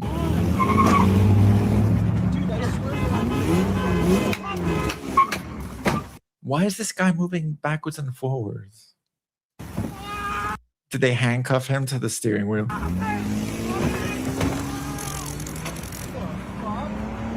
Holy fuck. Clearly the taser didn't work. Right. And over here we have another video where a police officer becomes extremely angry at receiving a parking ticket, creating a humorous contrast of someone whose job involves enforcing rules, apparently becoming furious when the rules are applied to them. So it's so the joke is essentially the perceived rules for thee but not for me situation, particularly because the person involved is the police officer and who would normally be expected to enforce like stuff. Let's have a look at this. I'm giving you a ticket. For what? For one, you parked illegally, and He's holding a coffee. I'm surprised he's not holding a donut. two, your lights aren't on. You can clearly see I'm a police officer. I'm here on official police business. But his lights were off and he likely went for a coffee. What does that mean? Means I'm on police business. I can park wherever I want. No, you're parked He can't park wherever he wants. But we get this a lot with law enforcement. illegally. You don't have your lights on. How are you at a call? Your lights aren't on. They don't always need to be on. When did that happen? Why would my lights need to be on? for me to be Because on the you park when I want? said you were at a call. He just wants to get out of this by lying. You So were I'm on on a official call. police business. No, Don't you put words just into my mouth. no. You said you got a call. I said I was on official police business. Oh, what does that mean? Exactly what I said. Official police business. Okay, sir, just let me do my job, okay? You're not giving me a ticket. Yes, I am. You're not. You can't do. I'm clearly a police officer. We're on the same side. You're parked illegally. That does not give you a right because you're a police officer to park illegally. Ma'am, Exactly. Who are you? I was on official police business. I understand what you're saying, but you are parked illegally. Your lights are on. When you're at official police business, your lights are supposed to be on. Look, I get this little power trip you're on. I don't know Power trip. what you went through I'm or just what doing my got job. you here. Now that you have this little bit of power, you think you can exercise it on it. But I promise you're exercising it on the wrong person. I'm Okay? just doing my job. You're not doing your job. If you were doing your job, you would have left the police car alone. Clearly, I'm a police officer. Clearly, this is a police car. You have no reason to be issuing me a ticket. Okay. You're getting a ticket. Anything else I can do for you? Oh, there's a lot that's going to transpire from this. I promise. Okay, sir. Have a nice day. that was a great video. All right, let's move on to planes, out of all things, shall we? So you set out on your very first flight. You want to become a pilot. It's called FAM1. It's a flight where So this is a video from Captain Steve over here. you go up and you turn left, then you turn right, and you climb and you descend. All of the simplest stuff when all of a sudden your one and only engine fails. All right, let me set the scene for you, because in this episode, a rock star is born. And I'll video. All right, so over here, we have a real story. A 21-year-old flight instructor successfully landed a small aircraft on a highway after experiencing an emergency, demonstrating remarkably calm, flying under extremely difficult circumstances. The key aspect of the incident is that the pilot had to turn a public road into an improvised runway while dealing with whatever mechanical emergency problem had occurred. The footage has gone viral because the landing appears exceptionally controlled, with the pilot managing to bring the aircraft down on the road rather than attempting to reach an airport. Like, they couldn't. So yeah, let's have a look. Here she comes. Ducks under the sign, lines up on the center line, touches down. There's her airplane off the side of the road. The state trooper standing around looking at it. Right? Dash cams driving by is worth 1,000 words. Watch the sign, lines up on the ducks under the sign, lines up on the center line. Ducking under the sign was insane. So over here, this was her and Emily Shelton, and the motorway was in Florida, and the plane had issues. So that was pretty remarkable. Okay, so over here we have another video, but this is where two planes realize that they have the same flight code number, which is insane. Air traffic for 25 years. I've never seen two aircraft pretty much merge with the same call sign. That's pretty incredible. American 2482, if you're up, radar contact, maintain 9,000. Thought we checked in, but yeah, maintain 9,000, American 2482. Roger that. Welcome aboard. I'm showing you at a 5,800. Is that correct? I think someone just took that for us, but American 2482, we are 6,000, climbing 9,000. All right. American 2482, American 2482 on the arrival. If you're on the arrival on the Eagle, you know what? Somebody else has your American 2482 on the arrival. I need you to maintain 10,000. 10,000 for American 2482 on the arrival. This is the type of thing that can go extremely wrong if the air control tower mess everything up, but also the planes can hit each other. And like, if they both have the same directions, it can be disastrous. All right, let's have a look at more plane stuff. This is inside a plane. Returning back to Newark. We're going to be returning back to Newark because we have one passenger that seems to be making a funny joke that isn't so funny, and it's going to be compromising. So apparently somebody named their Bluetooth device a certain 4-letter word. I assume it started with B, and they had to return, like they had to take the plane back, like for precautions. The pilot is basically saying that person is very irresponsible. We're going to be returning back to Newark at this time. Unfortunately, because of one person who doesn't want to comply. I mean, they asked everyone to turn off the Bluetooth devices, but there were just 2 on.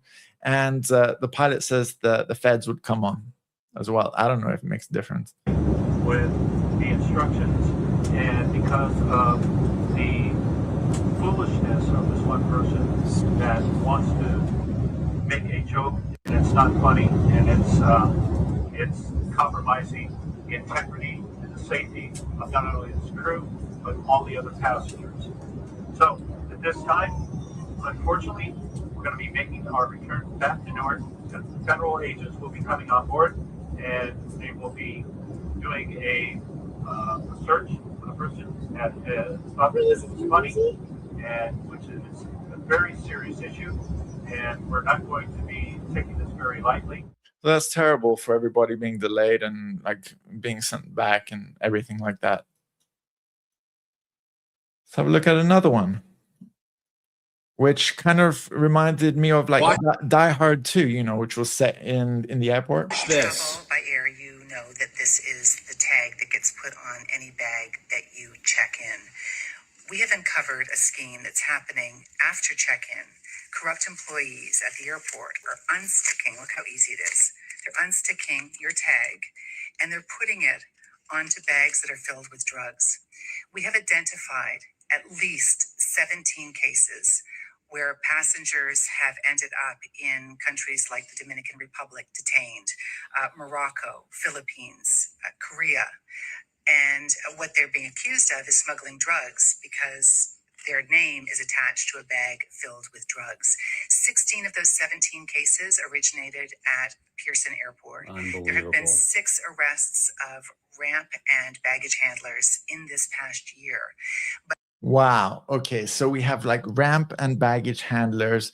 And what about people like collecting their luggage? I mean, there are many people around who can see what's going on, but like maybe they should investigate like what's going on within the airport. And here we have another video. Oh.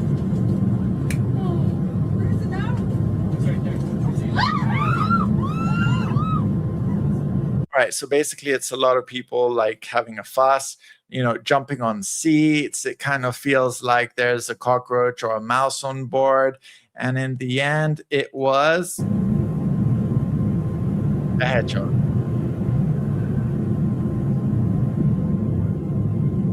At the Denver airport, no one on the flight could identify what the creature was. They are currently holding it at the Denver airport. If no one claims it, they will most likely euthanize the little creature. Apparently, on a different flight that same week, there were 2 similar creatures found on board.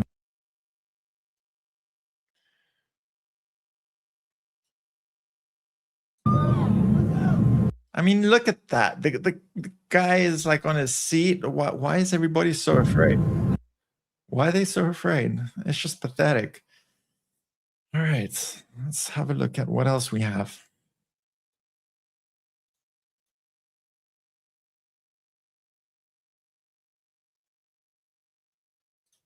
Over here. From the Daily Mail. 2 friends get stuck in hospital chairs after one tries to help.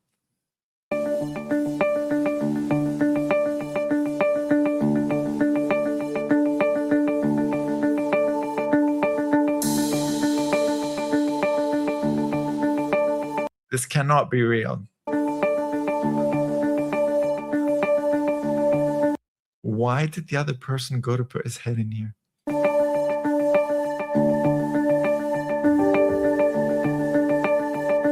makes no sense. They're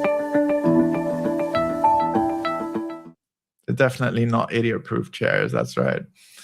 And let's have a look at the next one. So you have these guys, right? And you know, you go to the beach and there's always like somebody digging in the sand. But these guys actually got stuck in the sand. Keep digging, Freddie. Hey, keep digging. How does they get us? Give me your naked.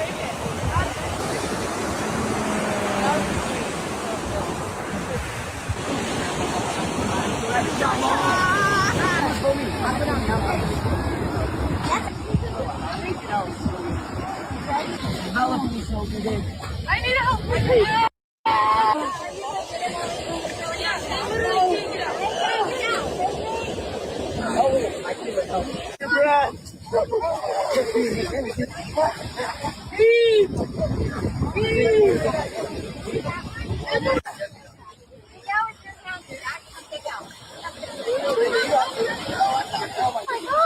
And you see all these other people like trying to get them out.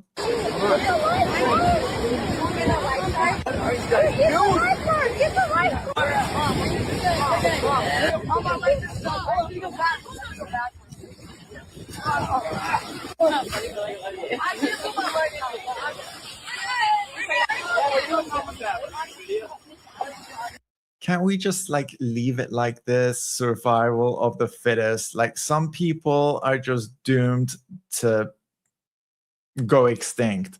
Why are we helping these sort of people to like procreate and stuff? Just leave them in there. The world would be a better place. Look how sunburned these guys are. Like my commenter just said, like they are completely burnt, like dyed, like bleached hair. Like there's all these people like trying to pull them out. I mean, they got themselves stuck in there and they're laughing about it as well. All right, let's move on.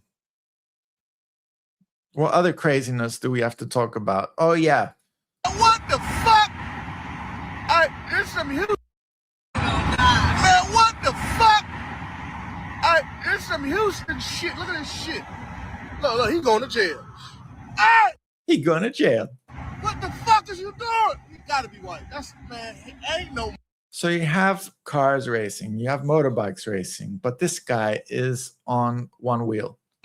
Keep on going. Ain't no motherfucking way. This nigga is on the house. Nigga, you know she got a license plate, nigga? What? And now hold on, catch up to that nigga. He tripping on the dead homies, boy. Look, oh man. What in the fuck is this nigga doing? Slow down. Oh, he get on the exit. That nigga, boy, slow down. Again, survival of the fittest, Darwin Award, exactly. Let's keep going. Let's keep going. How many of these can we see? Oh, yeah, there was this trick. Yeah, okay, good. Yeah, they went wireless with the soda machine. Yeah, okay, good. Yeah, they went wireless with the soda machine, so it's like the thing's really finicky, so. Wireless with the soda machine? Yeah, the soda machines are wireless. They don't want to use that thing anymore. Yeah, they're brand new, but they don't really. That's super cool. Let's see. It's just giving me the orange, sorry. It's picking up the orange. Where's it stored, the soda?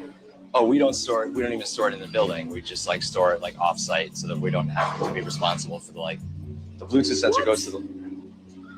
Wait, but this is crazy. But where is the soda coming from? It's the same thing as like when they have cell towers. Wait, yeah, see, it doesn't pick it up. It's looking right now, I think, for one place keeps like the carbonated stuff, and then the other place keeps the syrups. So this should be 2 root beer. There we go. Well, see? It goes on and then it goes off. That's super cool. So yeah, some people will believe anything. Let's keep going. We have many coming. Let's see. Out of memory, what's that about? Let's keep going. Oh yeah. There was this weird fight that I. You don't fucking know me, fool. So, man, I'm just gonna. You don't fucking know me, fool. Ooh. Oh shit! Who is it? Ooh, come on.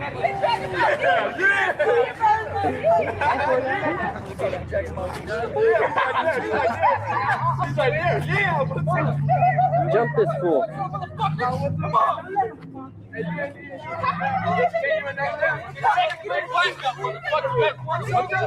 Is this like a mantis crane like fight? It's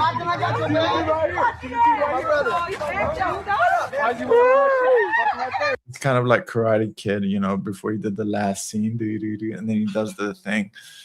You're my boy, kid. It's the street, everything goes. Oh, we just fuck that low man, fucking kickbox. Fuck him up, Frankie. Fuck him up.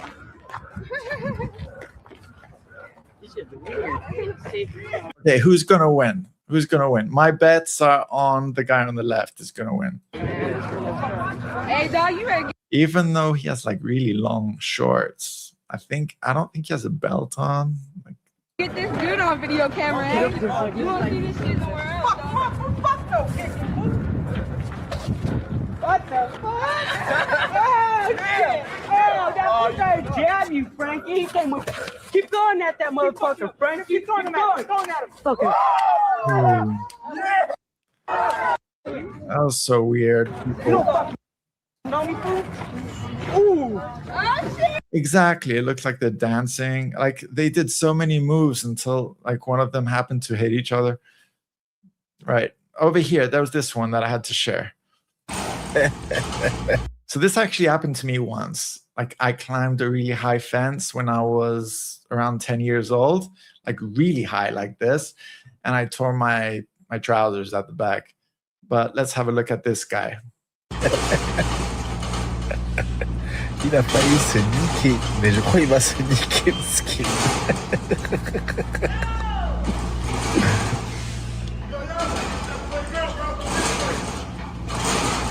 Il est en train de se niquer le skin. This guy looks like the meme guy who says, what? Looks like this guy. What? Exactly.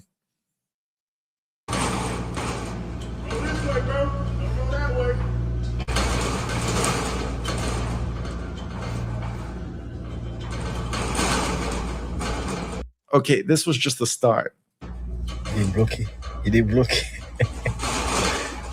And so it begins.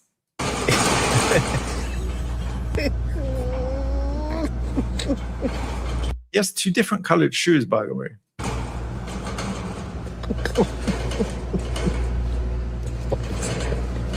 Wait, his trousers are still hanging from the top? And there's just some like random guy in a car like filming this.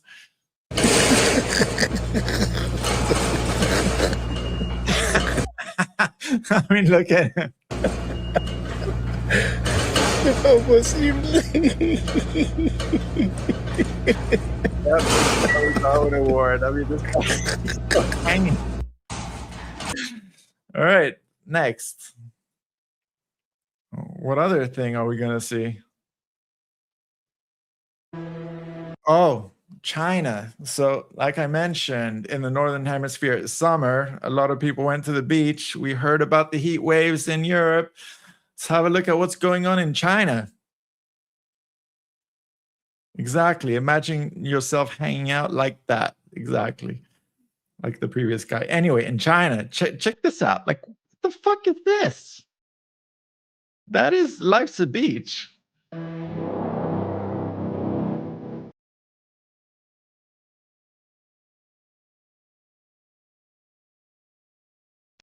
I've seen busy beaches. I've seen busy organized beaches where you can't find somewhere to sit or lie on. But like this takes it to a whole new level. Like this, aside from busy clubs and stuff, this is my vision of hell. Here it says 120,000 people flooded this beach this holiday.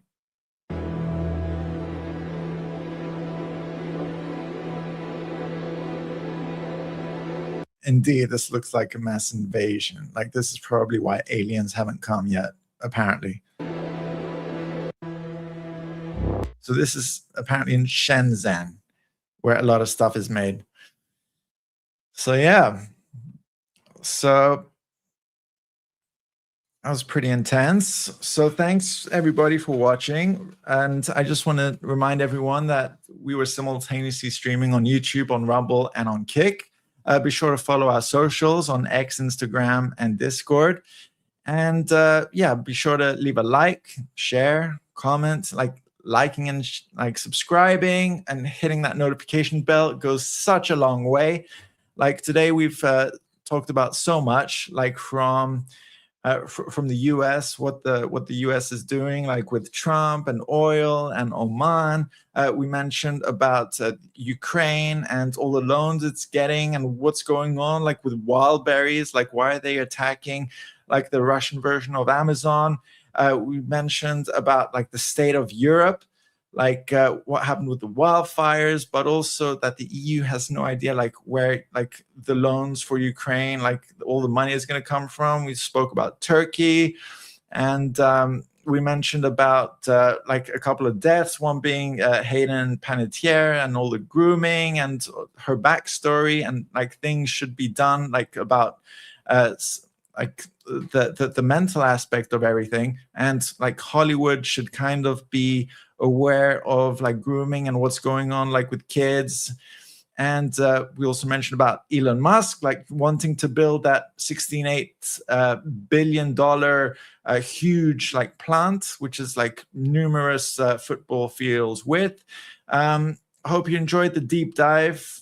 It was a bit long, but I did my best at trying to explain like where Denuvo comes from with all the companies, like from Canal Plus, MultiChoice, Irdeto, and why, like the pros and cons of it as well, like why people dislike it, but why the companies like it, and of course all the reactions, like the police and the plane stuff, and the jokes at the end.